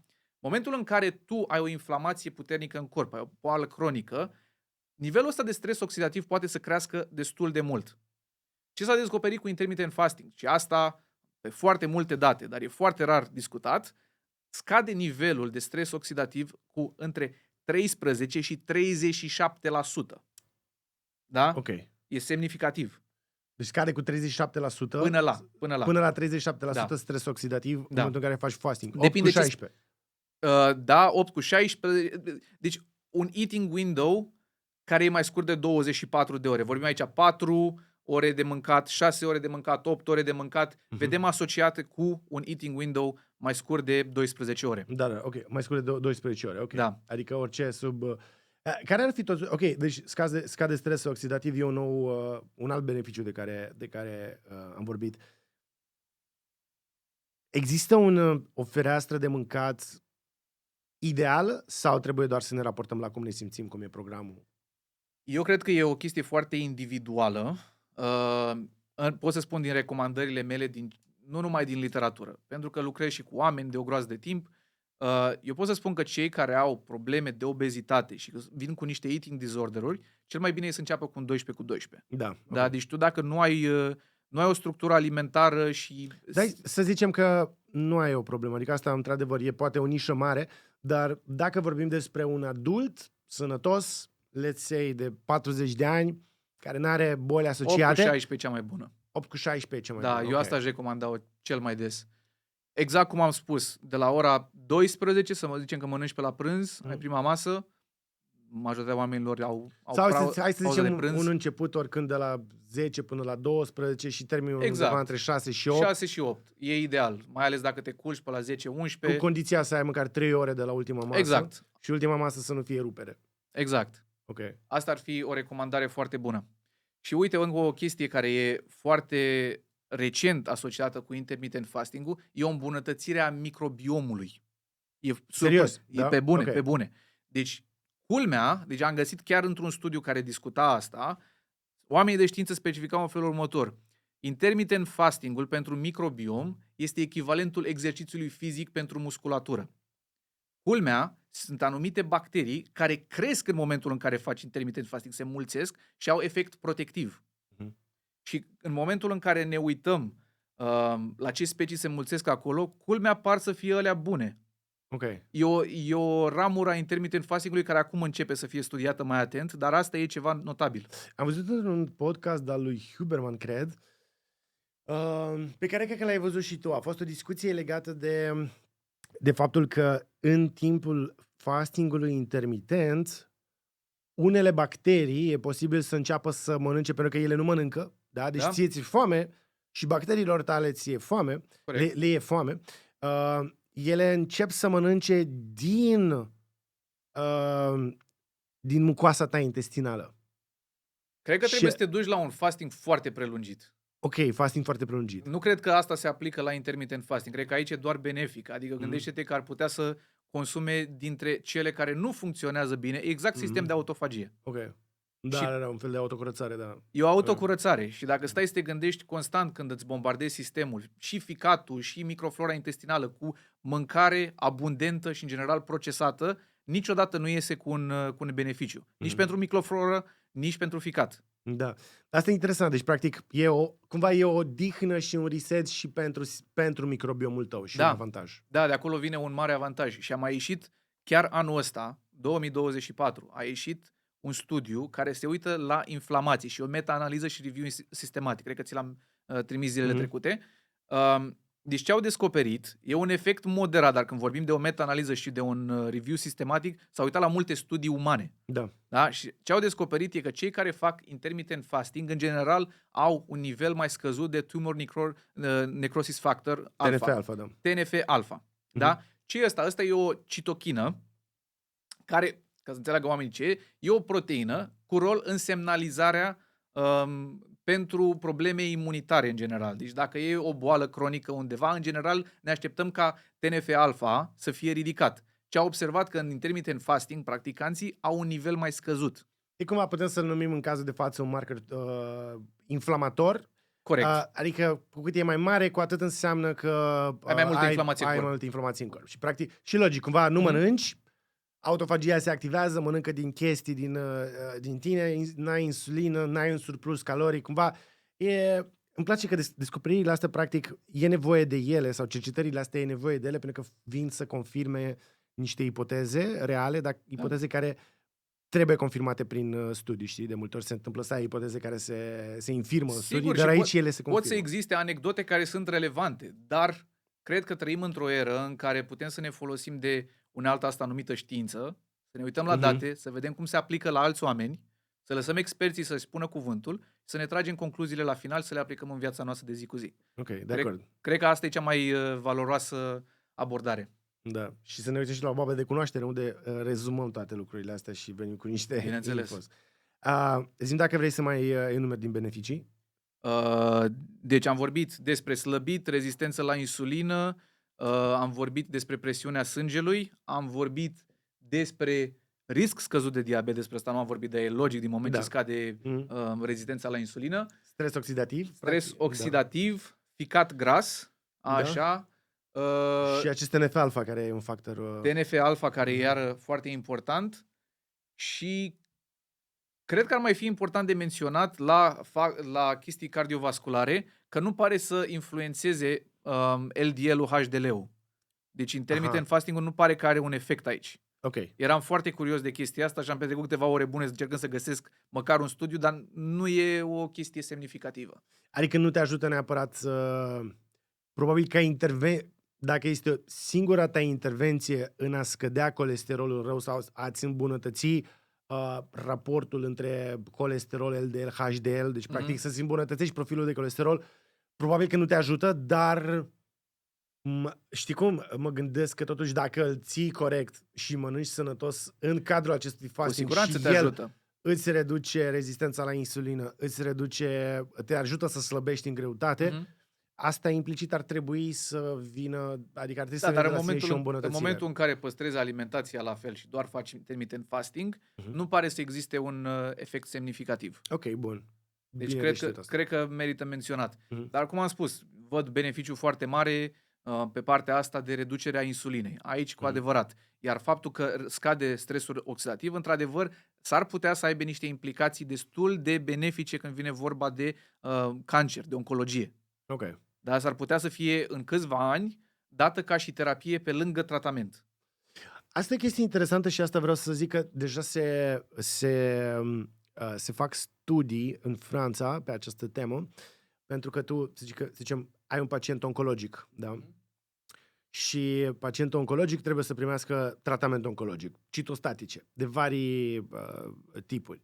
Și aceste citostatice, ele trebuie să ajungă la celula tumorală.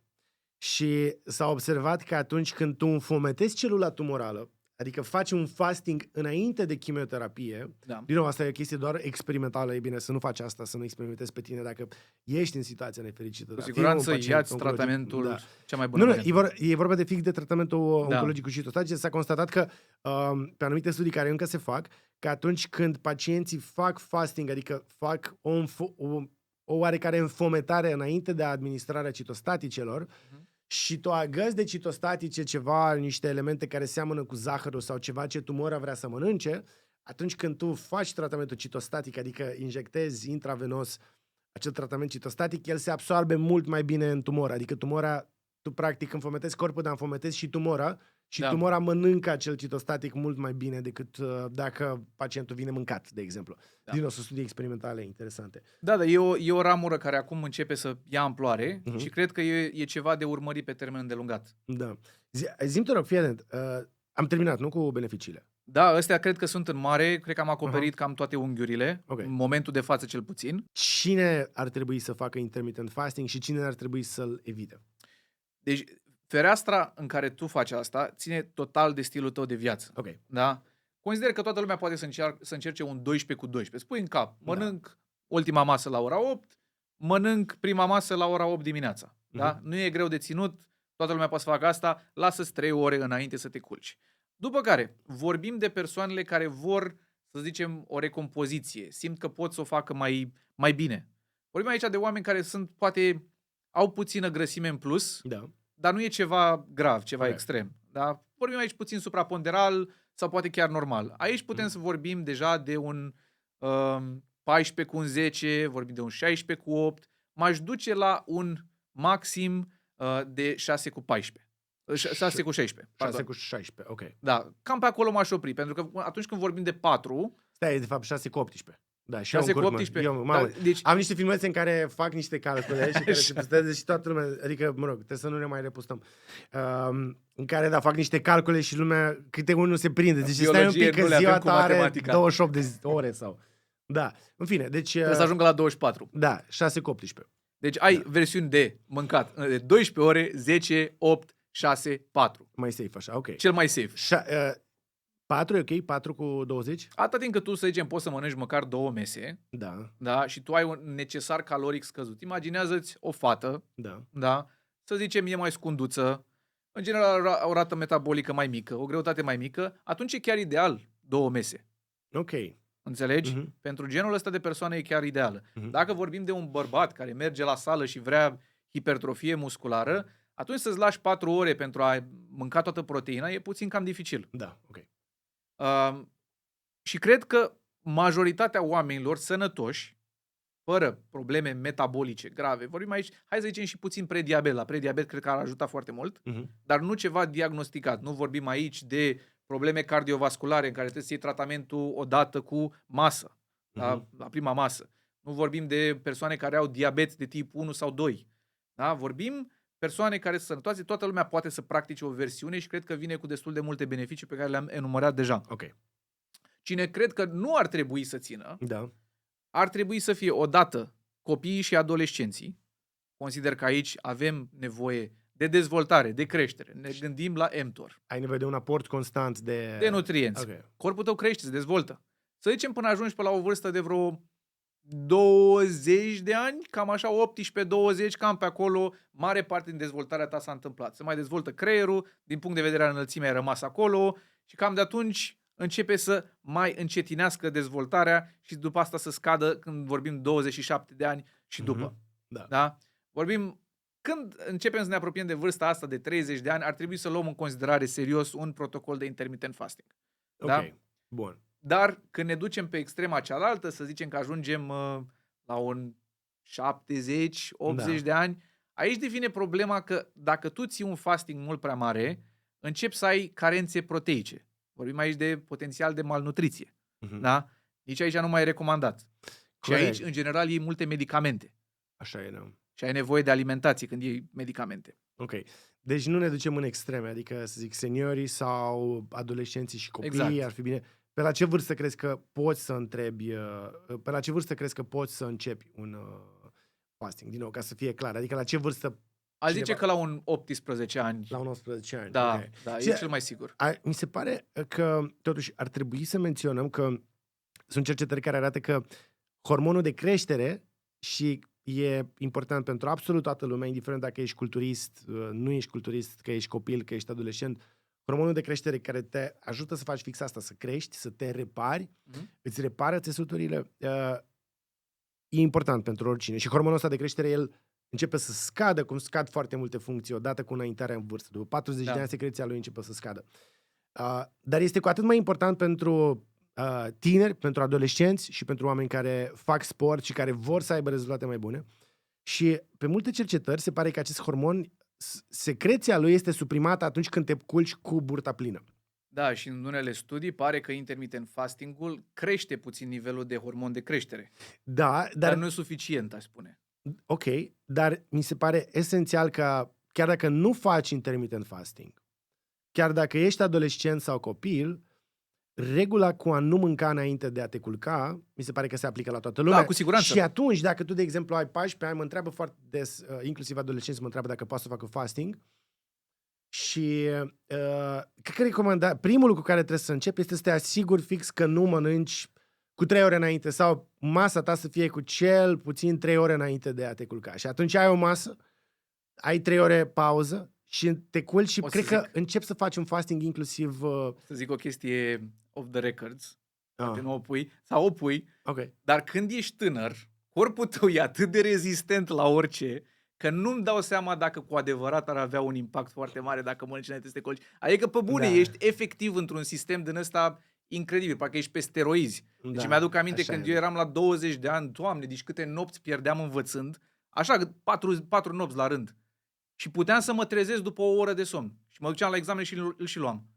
Băi, credeam că o să zici altceva, dar eu mi-aduc aminte când eram tânăr câte nopți pierdeam la control. Nu știu dacă te duceai la control. Așa. Marți, știi? Nu știi, marți la control? Nu? Nu. Ok. E un club control aici în București. Am fost în afară, n-aveam din ăsta, dar aveam și noi cluburile noastre. Da. Deci club control în fiecare marți era seara în care băuturile erau la jumătate de preț. Și ideea S-a dus fasting-ul. Da, ideea era că erau băuturi bune, adică erau destul de ok, nu prea te durea capul, nu te distrugea. Nu erau contrafăcute. Nu erau contrafăcute, dar erau, cum să zic, erau multe. Da.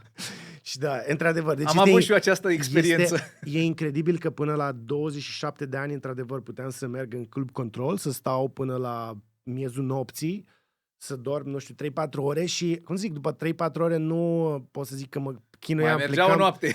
Nu că mai mergea, da, poate că mai mergea o noapte, dar după 3-4 ore eram foarte ok cu mine. Adică mă trezeam și mă duceam să fac treaba și învățam și creierul mergea și tot ok.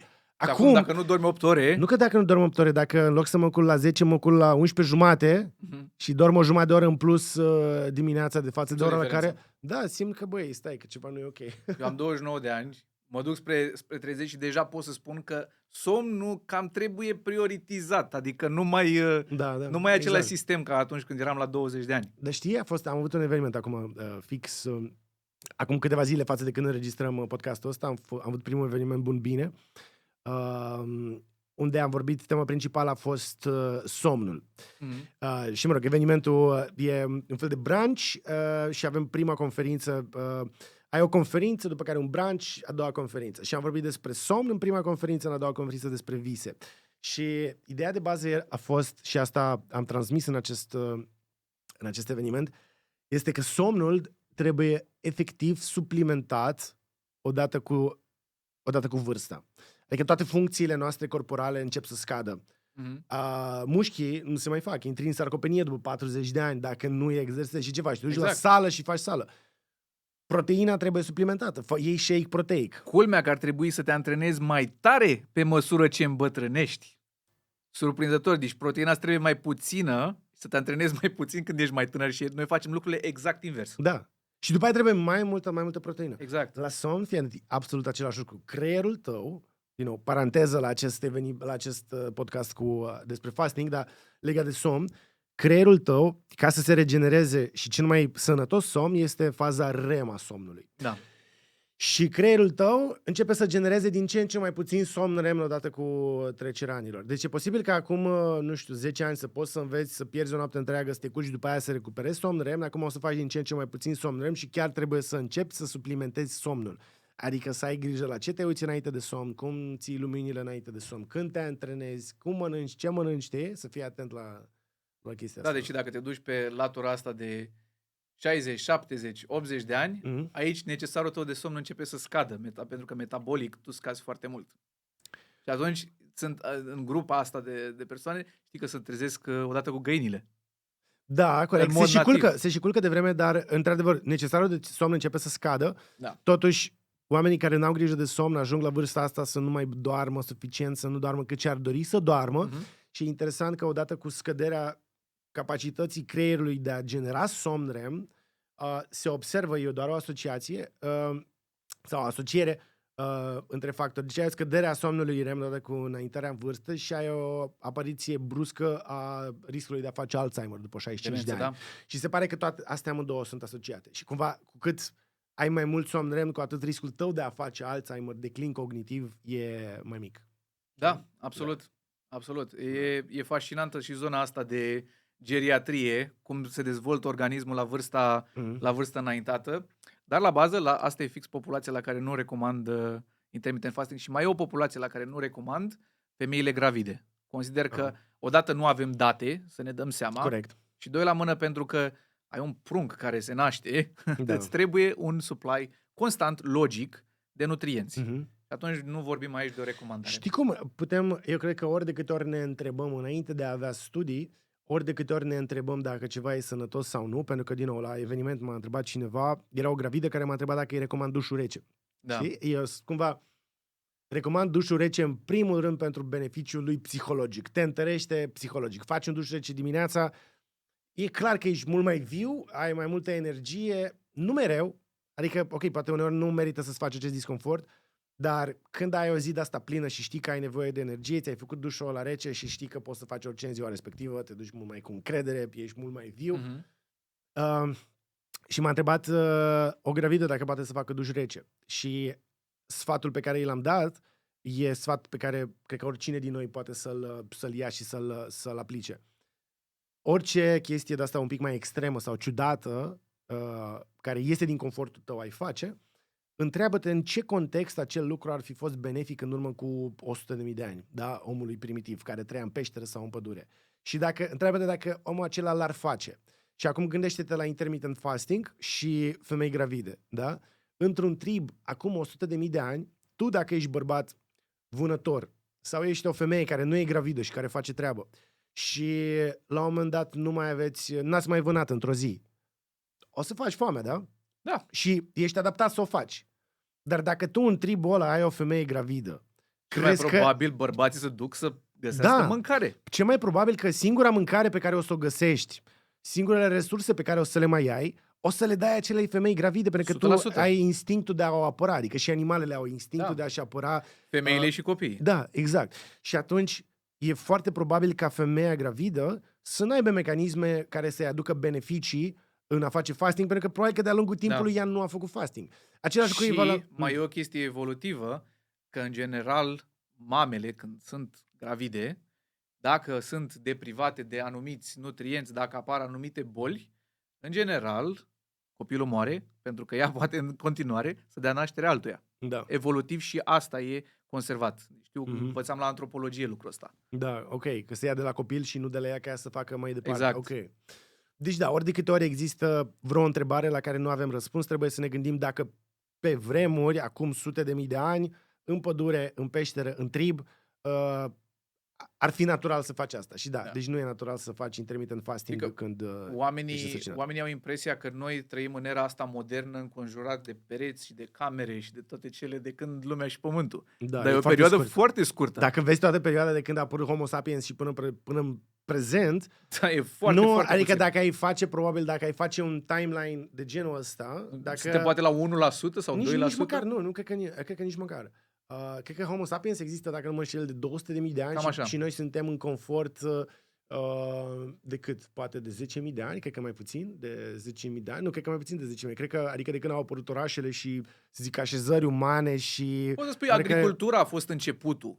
Cam acum Ok. vreo 10.000 de ani, cam așa, Mhm. a fost începutul începutului. Da. Când aveam mâncare mai aproape, am început să stăm în comunități, să lucrăm împreună. Atunci probabil că ai dreptate, probabil că undeva la 1, 2, 3% din tot timpul de când existăm Da. ca specie, dar sub forma asta, dacă te gândești în general la umanoizi, atunci e mult sub 1%. O perioadă foarte scurtă trăim în confortul ăsta. Văzusem o întrebare intelectuală foarte stimulantă. Am văzut, am avut-o la clasă.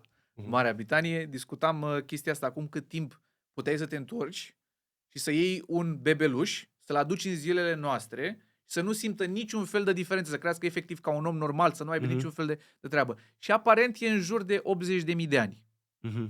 Da, deci nu ar ști efectiv că a călătorit în timp, Ok. ar fi pur și simplu dezvoltat, integrat în societate. La fel ca unul care se naște ca unul de acum. acum. Ok. Deci să te gândești că unul de acum 80.000 de ani, care era în junglă sau în savană Da. și trebuia să vâneze, și că tu ești la fel ca el, Da, exact. ar trebui să-ți dea puțină perspectivă în viață, că noi chiar nu suntem adaptați la tot ce vedem aici în jurul nostru. Știi ce mă sperie pe mine și îmi dă cu virgulă și mă ajută, adică chestia asta mă ajută să fac mai multă activitate pe parcursul zilei, faptul că, din nou, am văzut într-un documentar tipul care a denumit aceste Blue Zones, povestește, cred că fix în Blue Zones, povestește că la un moment dat când se plimba prin tot felul de triburi din astea de aborigeni care stau complet izolați, așa le place, n-au niciun fel de tehnologie și trăiesc la fel cum au trăit acum 10.000 de ani, și se ducea în astfel de triburi cu traducător, traducătorul se poticnea mereu sau nu reușea să-i explice șefului tribului, nu reușea să-i traducă întrebări despre sport. Dar ei nu există noțiunea de sport. Da. Nu doar există așa trăiești. ceva. Pentru că ei așa trăiesc. Că el de dimineața până seara face numai activitate fizică. Se duce, ia apă de la râu, spală, vânează, se urcă în copaci, se odihnește. Dar ei nu există ideea de sport. Și cred că noi ar trebui, adică la noi cumva, știi ideea asta că, bă, hai că astăzi am ora aia de sport. Mie îmi dă de gândit, adică eu vreau să fac activitate, adică vreau să-mi parchez mașina departe ca să merg pe jos, vreau să fac dimineața flotări, vreau să ies afară să mă plimb, chiar dacă mă duc la sală și când stau la birou. Să fim activi. Da, suntem făcuți exact. Și dacă te uiți în perioada dacă ne uităm la date de longevitate, momentul în care se întâmplă cu adevărat declinul în corpul uman e atunci când mișcarea e oprită de un eveniment sau altul. Fie că ai o hernie, fie că ți se întâmplă ceva, atunci începe declinul la o vârstă înaintată, care în general apare în jurul vârstei de 70-80 de ani, depinde cât de mult ești activ. Bunica mea are 90 de ani în momentul de față și cred că nu a avut niciun fel de problemă de sănătate, nu medicamente, nu nimic, până când s-a oprit din a mai merge pe bicicletă. Și noi am oprit-o să mai meargă pe bicicletă pentru că a suferit un accident, că nu mai vede, efectiv, nu mai vede. Da. Înțelegi? Deci e problema aia, dar ea altfel era perfect sănătoasă. Și atunci a început declinul, când s-a Acum, oprit. în momentul în care ea nu a mai putut să facă activitate fizică cum făcea, atunci a început declinul. Exact. Iar acum, pentru că are și degradare musculară și nu mai poate să se miște atât de mult, acum e oarecum în decădere mai rapidă. Și cred că asta e o chestie foarte importantă de înțeles, că longevitatea e foarte strâns corelată cu activitatea fizică. Și masa musculară ajută mult. Cu cât ai mai multă masă musculară în timpul tinereții, cu atât la bătrânețe poți să o conservi mai mult. Gândește-te puțin, când tu cazi, să zicem că ești la bătrânețe, și ai mai multă masă musculară, îți micșorează riscul de fracturi. ai densitate osoasă mai mare. De asta recomand foarte mult mersul la sală, ridicatul de greutăți. Pentru că îți stimulează mult. Îl promovez din ce și mai mult și la Medicul și aici și cumva încerc să fac asta cât se poate de mult. Adică sala de forță nu e doar ca să ai un piept frumos. Ok, arată bine, dar beneficiile pentru sănătate încep să fie descoperite din ce în ce mai mult. Adică cu cât ai mai mulți mușchi și sunt mai puternici, cu atât. Da, cu cât combin mai mult ridicat de greutăți sau chiar cu greutatea corpului, să zicem că faci calistenice, te urci pe o bară și începi să faci tracțiuni, gândește-te în junglă, făceai chestia asta fără să dai seama. Da. Și combini cu o formă de cardio zilnică, care să stimulezi VO2 max-ul din când în când. Fix asta am scris, VO2 max. Asta e scris, pentru că aș vrea, probabil că nu să ne ajungă timp în acest episod, dar... de fasting și... Da, dar aș vrea ca următoarea noastră întâlnire să vorbim fix despre VO2 max, ce este, la ce te ajută, pentru că din ce în ce mai mulți oameni spun și studiile arată cei mai buni marker de longevitate. Adică nu există niciun alt marker mai bun de longevitate decât VO2 max. Cu cât ai VO2 max mai mare, cu atât vei trăi mai mult. Păi ce reprezintă practic VO2 max? E capacitatea de a folosi oxigenul din mediu. Da? Corect, dar de ce ar fi ăsta cel mai bun marker, știi? Adică acum încerc să fac pe avocatul diavolului. De ce ar fi ăsta cel mai bun? Gândește, uite, de exemplu, la creier. Da? Ai nevoie de oxigen constant. Dacă ți-ai tăiat vreo secundă oxigenul din creier, sau dacă îți scade nivelul de oxigen din creier în orice punct, îți crește automat riscul de demență. E o corelație instantanee. Okay. Deci asta e numai pe partea de creier. Okay. Dacă tu vrei să faci efort fizic, muscular, da? Păi, tu nu poți să duci efort fizic de lungă durată, că ai nevoie de oxigen acolo. Când vorbim de straturile de energie care se folosesc. Inițial e ATP-ul, după care creatina fosfat, după care folosim glicogen, după care ajungem la partea aia oxidativă. Și aia ți e limitată, dacă nu ai suficient oxigen. Dacă tu crești chestia asta, tu poți să te duci mai departe, poți să faci mai mult. Asta e un teaser pentru următorul episod. Dacă aveți... VO2 max. Dacă vreți să vorbim despre VO2 max, ce este, de ce e cel mai mare... Adică cu cât e mai mare VO2 max-ul, cu atât trăiești mai mult și care e protocolul de sport prin care poți să... Ce VO2 max ai? Nu l-am calculat. Mulți ani nu l-am mai făcut. Da, dar ideea e că e una dintre cele mai adaptabile chestii pe care poți să le faci. Adică dacă depui 3 luni de muncă, să începi să îmbunătățești condiția cardiovasculară, deci condiția cardiovasculară se adaptează foarte repede.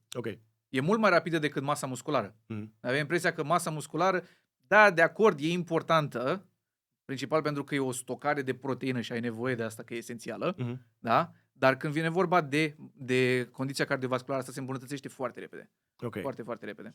Bun, fie. Deci dacă vreți un episod despre VO2 max, scrieți-ne în comentarii. Zi-mi dacă mai e ceva de spus despre fasting și după asta o să punem niște întrebări care ne-au venit de la primul episod. Împreună. Sincer, nu cred. Cred că am trecut în toate bazele. Adică am discutat condițiile unde ajută cu adevărat, unde scade riscul. Eu îl văd mai mult ca un tool de prevenție și un tool de slăbit. Da? Poate fi un tool de slăbit atâta timp cât stăm în deficit caloric, dar în același timp trebuie să fie confortabil. Adică nu trebuie să îl simți ca un stres. Dacă tu încerci, n-ai avut nicio structură și te duci la 4 ore în care mănânci și simți că nu poți să te ții de asta, mai lărgește puțin window-ul ăla în care mănânci. Da, fix asta vreau să adaug, că în final, orice sfat auzi despre orice, e foarte important să te gândești tu la cum te simți tu. Adică dacă începi un fasting și ții 8 ore, dar după aia mori de foame, te gândești doar la alimente, spargi mesele când intri în zona de mâncat și mănânci foarte... Și compensezi. Da, compensezi sau nu te poți abține de la a mânca chestii pe care altfel te-ai fi putut abține să le mănânci, atunci clar nu e pentru tine și trebuie să revii. Adică sunt sigur că există oameni pentru care e mult mai sănătos să mănânce mic dejun, prânz, cină, fără să stea să-și calculeze orele. Dar da, cred că e un tool destul de potent de slăbit. Eu am reușit să slăbesc așa, în fine, am făcut multe alte tâmpenii. Am mai povestit chestia asta, dar la un moment dat aveam Medicul. Deci aveam de filmat Medicul. Începeam filmările în 3 săptămâni și mă uitam în oglindă și eram rotunjel. Nu-mi plăcea cum arăt. Și m-am cântărit și aveam 102 kg. Și am slăbit de la 102 kg, am ajuns undeva la 93 sau 92 de kg în 3 săptămâni făcând OMAD. Destul de repede, m-am dus după aia, am început după ce am făcut asta, am filmat Medicul, am mai ținut un pic de OMAD, îmi plăcea cumva. Aveam o acuitate din asta mentală mult mai bună. Eram probabil în acea epinefrină care, din nou, întorcându-se la acea noradrenalină, norepinefrină, Acum înțeleg de ce nu e bine să fii mult fasting sau să începi fasting mai devreme înainte de a te culca, pentru că probabil că o să te scoale din somn, dar făcând acel omad, eram a doua zi extrem de concentrat, dar de multe ori îmi întrerupeam fasting-ul pentru că deveneam prea agitat. Adică prea agitat la modul la care aproape aveam niște microtremurături pe care nu le putem controla. Acolo ai probabil o imbalanță de electroliți.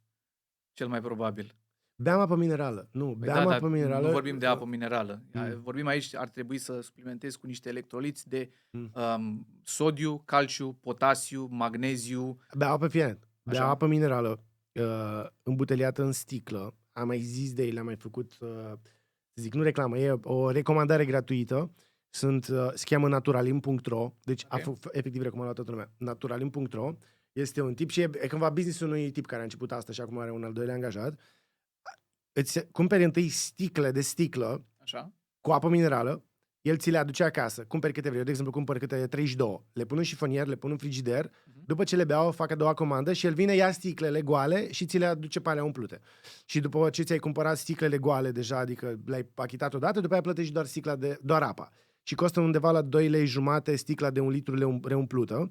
Și Borsec, din nou, nu e reclamă, ar putea fi reclamă, ar putea să vină către noi, dar pe Borsec mie îmi place apa minerală și pe Borsec e singura apă pe care scrie că este natural carbogazificată, adică este luată de la sursă carbogazificată. Borsec e printre singurele care pe spate, pe etichetă, așa cum trebuie, își scriu rezidu sec uscat, adică când se usucă care rezidu sec, și când te uiți la electroliți, este fucking amazing. Adică electroliții dintr-o Borsec minerală și simți, adică după sală îi simți, și înainte de sală și dimineața îmi pun un pic de sare în ea, are la 1 litru, nu știu, spre 100 de miligrame de magneziu. Are potasiu, are calciu, deci e efectiv băutură cu electroliți, luată din munte. Ar trebui să mă uit să văd care sunt doze. Un tip bun, adică trebuie să mă uit și eu la chestia asta. Da, e bun point-ul tău că e posibil să fie, adică poți să ai aceste microtremurături de la un dezechilibru de electroliți. Eu simțeam efectiv o agitație, simțeam efectiv norepinefrina aia. Adică simțeam o oarecare anxietate și agitație, ca și cum ar fi speriat cineva. Eu eram la birou și scriam. Plus că erai și puțin sub presiune, că trebuia să faci filmările și așa mai departe. Asta se întâmpla după. Deci după filmări nu aveam presiune și aveam chestia asta. Deci nu mi-am dat seama că nu e pentru mine. Și după acel omad pe care l-am ținut aproape o lună și ceva, a început să mă doară aici în capul pieptului. Și am zis, băgame și eu, am făcut pancreatită, ce idiot sunt. Și mă rog, am ajuns la spital, la o colegă, mi-a făcut o ecografie și mi-a zis, prietene, n-ai nicio pancreatită, probabil că ai o gastrită de la omadul ăla pe care îl faci. Și am zis, dă-l încolo de omad și n-am mai ținut după aceea omad. Deci e destul de periculos să experimentezi cu corpul tău chestii extreme. Da. Eu simțeam că e too much pentru mine. Am continuat până când corpul a început să îmi transmită că îl doare și am oprit acel omad. Eu ce pot să transmit oamenilor acasă când vor să încerce intermittent fasting-ul, să înceapă cu 12 cu 12, e cel mai sigur, după care te muți la 10, după care te muți la 8, dacă simți că poți și ți-e lejer, poate și un 6, dar cel mai important e să îți iei suficientă proteină din alimentație. Asta da, asta deja am zis. Și cât mai neprocesat. Adică până la urmă asta e fundația nutriției, iar când vorbim de slăbit, tot, indiferent că ești la fasting sau nu, deficitul caloric contează cel mai mult. Ok. Bun, asta a fost tot despre intermittent fasting. Avem câteva întrebări de la celălalt episod și o chestie care și pe mine m-a frapat atunci, pentru că ai vorbit despre pește. Am vorbit despre pește și omega-3 și tu ai spus că peștele de crescătorie are mai mult omega-3. Apoi, e o altă părere, cineva ne-a scris asta și o auzisem și eu și aș vrea să o clarificăm. Cineva a zis așa, că peștele de crescătorie și omega-3, în legătură cu omega-3 din pește, studiile spun că acesta ar lipsi complet din peștele de crescătorie, întrucât omega-3 există doar în plantele pe care peștele le mănâncă, adică ce spune domnul care a comentat aici este că peștele ia omega-3 din alge, în crescătorie peștele n-are alge, therefore nu există omega-3. Care e explicația? Am a double down. Da? Deci, peștele din crescătorie susțin în continuare că are mai mult omega-3 decât cel sălbatic. Și nu o susținut asta, spun studiile care Dacă studiază te uiți la acest- date, efectiv, asta iese ca și cantitate și are logică, pentru că ăsta nu se mișcă. Acum argumentul e că nu ai alge în crescătorie. Da. Da? Și argumentul la asta e, păi, se pune ulei de alge în mâncarea peștelui și se pun bucăți de pește în mâncarea peștelui. Aha. Bucăți de pește mici. Ok. Și practic tu îi dai în alimentație, oricum. Adică nu trebuie să fie liber să mănânce alge. Cred că ar fi nesănătos un pește, adică el n-ar putea să fie sănătos, să crească suficient dacă n-ar avea omega-3. E ca și cum ai încercat să crești un copil și să nu-i dai proteină. Mhm. Păi ar dezvolta niște probleme. Da. Adică dacă organismul așa e dezvoltat și e adaptat să primească omega-3 din alimentația lui din alge, Ești obligat să-i dai ești ca să obligat crească. să-i dai. Acum, Da. unde poți să vii cu argumentul la procesul de acvacultură, e la antibiotice. Și de asta am și spus acolo că probabil nu e sănătos, pentru că nu pot să verific fiecare fermă de pește Mhm. să mă asigur că se respectă termenii care în literatura de specialitate sunt că tu trebuie să-i dai antibioticele la o anumită durată de timp până când tu extragi peștele din apă. Da. Tocmai ca să iasă antibioticul din sistemul lui. Da. Dar dacă stai să te gândești, tu în momentul în care iei pește din sălbăticie, tu ai o șansă să primești acolo cu paraziți. Înțelegi? Deci e risc versus reward. Eu consider că pentru majoritatea oamenilor, varianta pe care eu o sugerez e cel de crescătorie. Nu e cel sălbatic. Dacă ai luxul, odată e și financiar e mai mult, dacă ai luxul să faci rost de unul care e prins, e proaspăt, toate cele, da?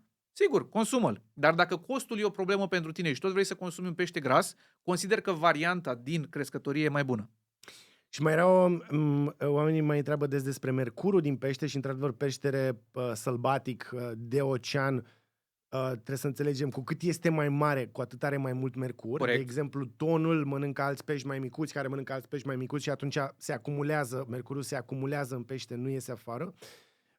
Dar din nou, cred că cea mai bună recomandare pe care eu aș putea să o dau oamenilor este să varieze. Știi? Adică, ok, să mănânci și sălbatic, care o să-ți aducă un aport mic de mercur, pe care îl alternezi cu pește de crescătorie, care nu o să aibă mercur, știi? Și atunci, cumva, dacă există riscuri la unul și la Mai- altul, le diminuezi pe Mai e o amândouă. chestie, dacă îmi permiți. Somonul, de exemplu, este un pește cu foarte puțin mercur. Mhm. Paradoxal.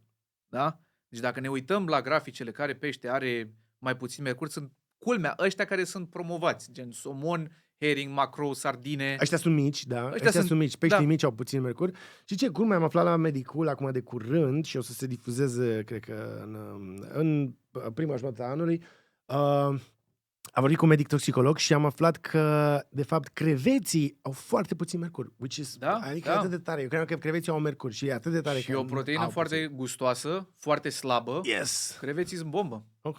Și în general, Bun. să știi, fructele de mare sunt grozave. Mhm. Singura dată când nu recomand fructe de mare e la cei cu acid uric ridicat, Mhm. pentru că au foarte multe purine. Dar, Ok. în afară de asta, fructele de mare sunt printre cele mai sănătoase chestii pe care poți să le consumi. Let's go. și din- Mănânc. Și din punct de vedere al mineralelor, vitaminelor, adică sunt Mhm. foarte, foarte... Dacă te gândești, o scoică e făcută din minerale. Aha, ok.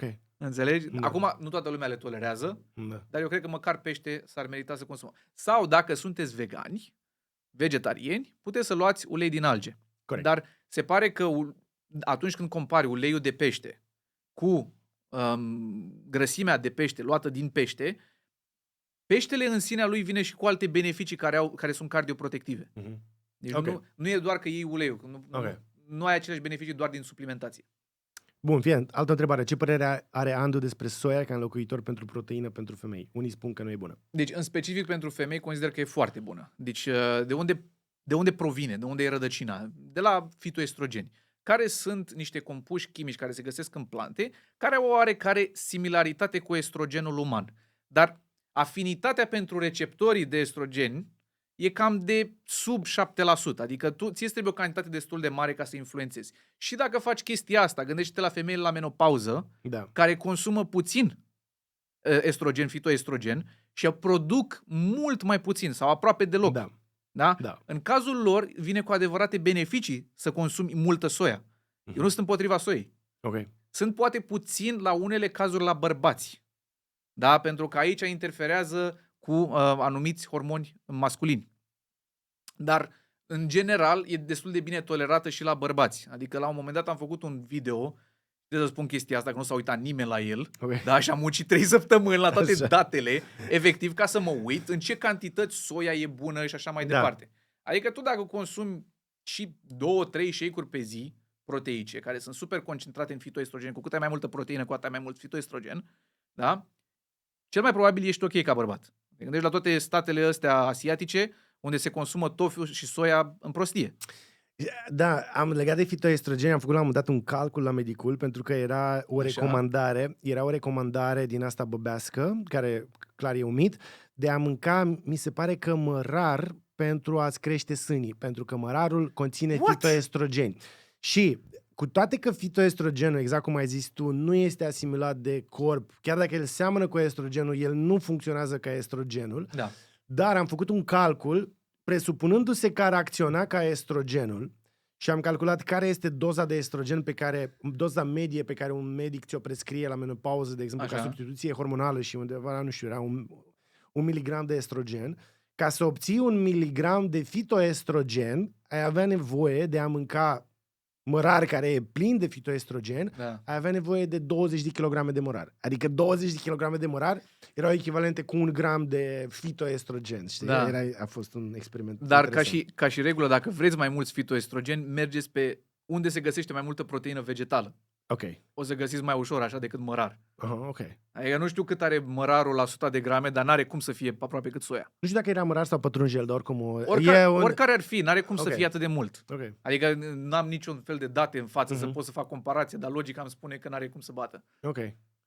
Bun, deci e ok cu proteina din Da, și eu din chiar o soia. recomand în special la femeile la menopauză. Soia înlocuitor pentru proteină. Și soia în general, Ok. deci cât mai multe plante care au fitoestrogeni. Fine, o altă întrebare.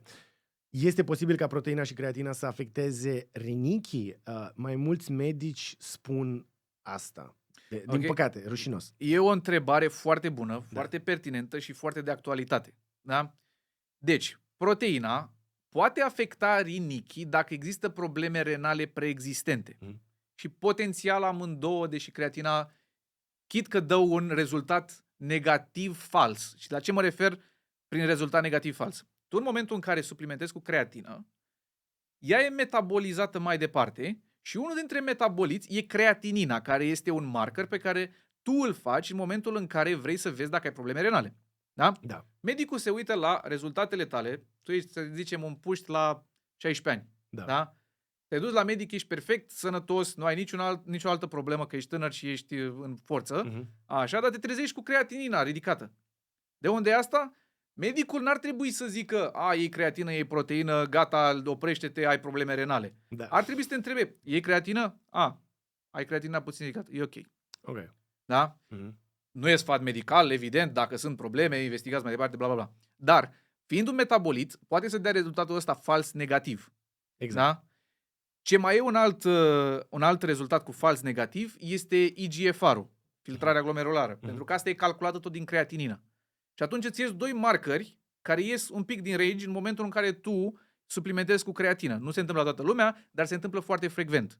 Și medicii se uită la chestia asta și ei sunt învățați, ăsta iese ridicat, clar, problemă renală. Și chiar așa e, adică la un pacient care are o creatinină mare, îți indică clar o problemă renală pe care o investighezi cu această singură excepție. Dacă tu faci suplimentare cu de creatină, o să ai creatinina mare pe analize. Deci este e un dar care nu se învață la facultate, dar acum ar trebui, adică cu cât creatina devine din ce în ce mai populară și din ce în ce mai mulți oameni iau creatină, ar trebui să fie un common sense, adică o informație pe care orice medic ar trebui să o dețină. Medicii ar trebui să știe chestia asta, e un must know. Acum, dar nu se învață, adică la facultate eu n-am învățat că dacă iei creatină, supliment de creatină, îți crește creatinină. Da, ai învățat de vreun supliment? Nu, în afară de vitamine, minerale, lucruri de bază?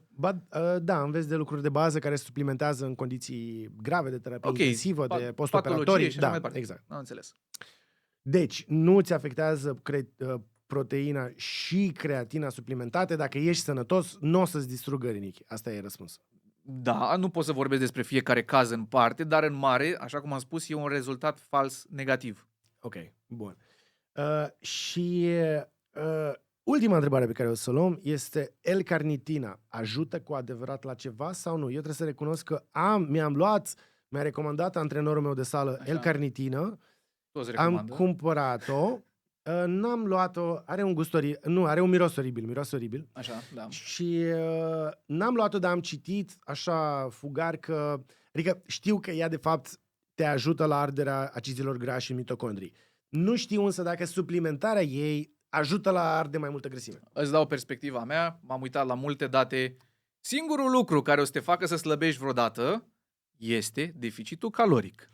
Ok, dar dacă iau L-carnitină care mă ajută să ard grăsime în mitocondrii, poate mă ajută când fac sală să ard mai mult din grăsime, nu din mușchi. Știi? Nu. Adică asta e logica. Nu dă. Când te uiți la date, nu pare să facă mare lucru. Există o excepție, da? Da. Și asta am găsit date clare care demonstrează... Lasă-mă să ghicesc la vegani. Nu. Nu? Ok. Nu. Surprinzător nu. La cei care mănâncă mulți carbohidrați, vorbim 200, 300, 400 de grame, Ok. ne gândim probabil la un culturist care e pe fază de masă musculară bulking. Da. Da? Deci te duci pe îngrășat și iei carnitină destul de multă. Da? Deci era acolo o doză aproape dublă cât îți e, 2000 de miligrame, parcă ceva în genul ăsta. E o doză din asta, pe o perioadă îndelungată, în momentul în care vei slăbi, vei arde mai mulți acizi grași. Da? În momentul în care faci efort fizic și în mod pasiv. Dar nimeni nu face chestia asta. Tu când vrei să slăbești, te apuci, iau carnitina acum și acum o să slăbesc cu ea. Da. Și realitatea e că datele nu prea susțin chestia asta. Sigur, putem să vorbim despre alte beneficii ale ei, cum ar fi scăderea LDL-ului. Sunt date care să arate că există un potențial beneficiu în asta. Serios, la L-carnitină se scade Da. LDL. LDL. Se scade LDL. Ok. Da, LDL colesterol. Colesterolul rău e un potențial pentru asta. Da? Dar nu am văzut cu adevărat să-mi zici, băi, uite, dacă iei L-carnitină, ți se mărește arderea de acizi grași în momentul în care faci efort fizic cu 20%. Dacă aș vedea un rezultat cu adevărat notabil, aș fi știut de el până acum. Okay. Adică chiar încurajez pe oricine, ascultă informația asta, dați-mi date. Dați-mi date. Eu sunt curios pentru mine. Am eu date anecdotice, dacă vrei. Așa, și eu am anecdotice o groază. Transpir mai mult. Nu, fiind la L-carnitină, deci mi-a povestit la sală un amic că ea tot așa a luat de la antrenor L-carnitină și a încurcat unitatea de măsură. I-a zis să ia nu știu cât și a luat de 10 ori mai mult decât trebuia să ia. Okay. Cred că i-a zis să ia 1 gram și gramul era el avea pastile de 500 de miligrame și el a luat, în loc de 2 pastile, a luat 20 de pastile. Și a luat 20 de pastile? A luat 20 de pastile de L-carnitină, a zis, dude, hai să bag, să fie. Nu știu care a fost faza. Ideea este că această L-carnitină, nu știu în ce e făcută, ea miroase oribil, deci are un miros de pește stricat. Exact. Are miros de pește stricat. Da. Și băiatul ăsta mi-a povestit că el a mirosit timp de 3 zile a hoit de pește stricat, l-a dat maică-sa afară din casă, iubita nu putea să vadă cu el, purta un costum din ăsta de celofan și nu, adică efectiv, mi-a povestit că a intrat în cea mai mare depresie, că nu putea să stea nimeni lângă el. El nu simțea asta. Da, nu pare deci o soluție de suplimentat. Okay. Și nu știu dacă aș cumpăra asta. Bun, dacă vrei să te duci pe zona de culturism, pentru că sunt niște date care arată că ai absorpția intestinală micuță la carnitină. Da. Sunt unii care injectează, dacă te duci pe forumurile de culturism, și injectează în sânge, efectiv, carnitină. Băi, de ce o luați? Efectiv, nu am impresia că are vreun efect. În date nu pare să fie cu adevărat suplimentul ăla minune. Da. Da? Doar țineți un deficit caloric. O intervenție terapeutică, cu cât este mai complicată, cu atât efectul placebo e mai mare. Adică dacă iei o pastilă, efectul placebo este acolo, dar dacă îți injectezi ceva ce nu are efect, efectul placebo e și mai mare. Placebo e un drog al naibii de puternic. E, da. Și am observat asta până și la mine. Adică dacă mă întorc acum în timp și mă gândesc, băi, ce luam și ce făceam, adică mă suplimentam cu glutamină, cu... Efectiv, altul care, dacă te duci la sală și la culturiști, o să spună glutamina e cea mai bună chestie pentru musculatură. E bună pentru recuperare când ai suferit arsuri pe tot corpul. Dar nu când te duci la sală și faci o oră de sală. Nu asta îți trebuie. Îți trebuie cantitate de proteină propriu-zisă. E suficient. Și organismul tău oricum produce suficient. Adică nu e ca și cum ai un deficit și o limitare în recuperare din cauza glutaminei. Mhm. Și e o industrie întreagă de suplimente care efectiv funcționează pe baza asta de placebo. Pe mine mă sperie că industria asta face perfuzii. Deci există o industrie știu, în știu. creștere de perfuzii cu vitamine, inclusiv cu glutamină. Mhm. Am făcut un video despre asta, este pe YouTube, despre țeapa cu perfuzii. M-a sunat...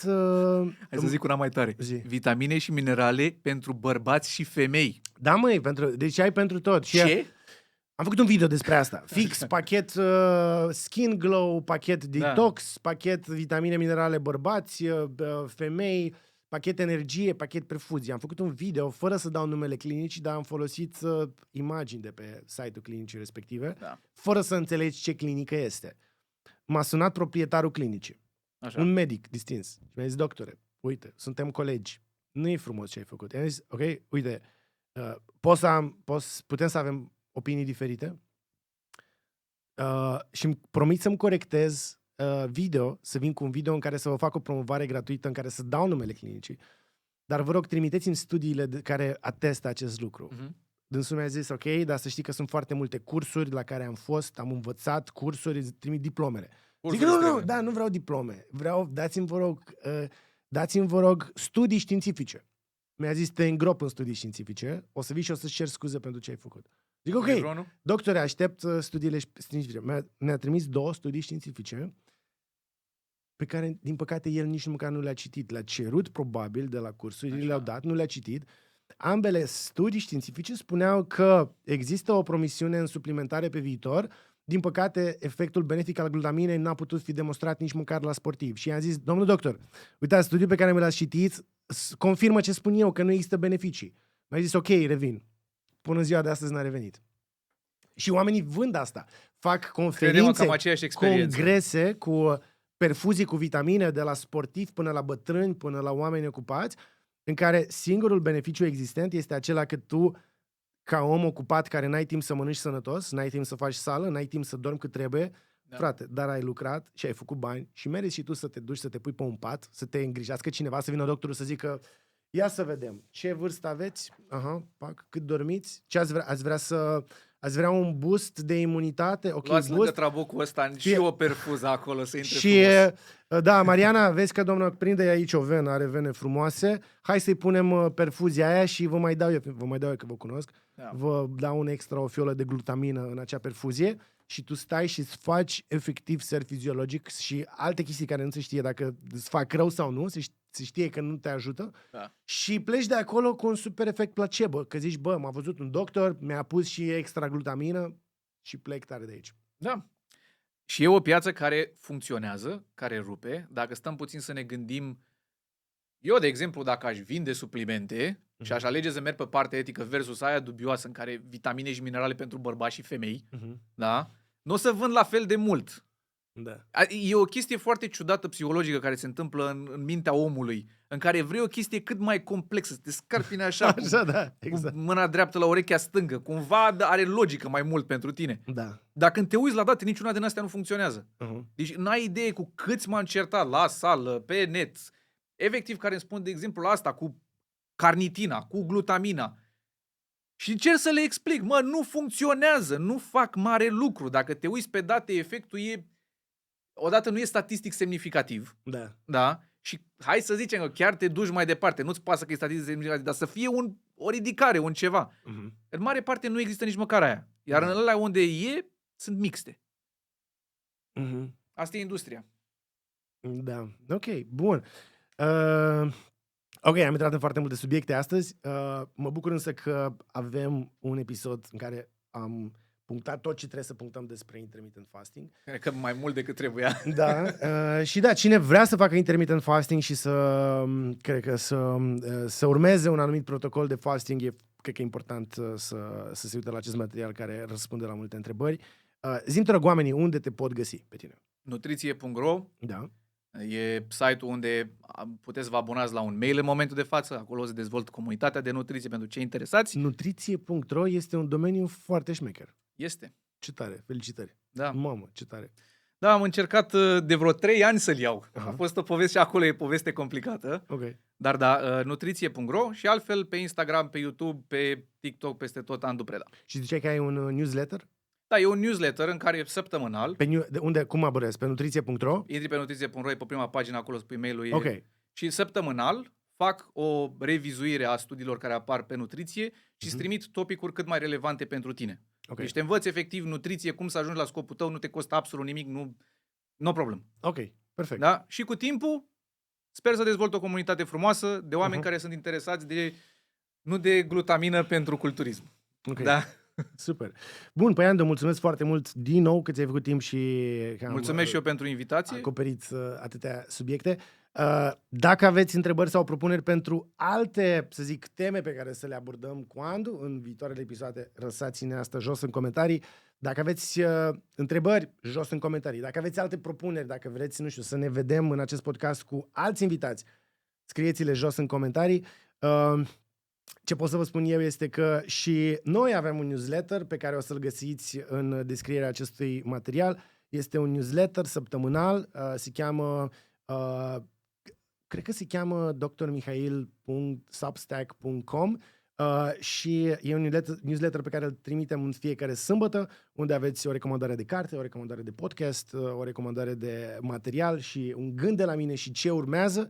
Și bineînțeles, dacă sunteți curioși în legătură cu aceste branch-uri pe care le organizăm, sunt niște branch-uri, conferințe pe care o să le facem probabil că o dată pe lună, puteți să intrați pe bunbine.ro, unde o să anunțăm fiecare, să zic, nou eveniment care o să aibă teme diferite. Fiecare eveniment o să aibă teme de la sănătate mentală, până la sexualitate, până la sănătatea bărbatului, sănătatea femeii, iată, deci ceva de care o să fie tot așa Nu vindeți vitamine, nu? Dar nu vinde vitamine și nu acceptăm sponsorizări de la firme care vând vitamine.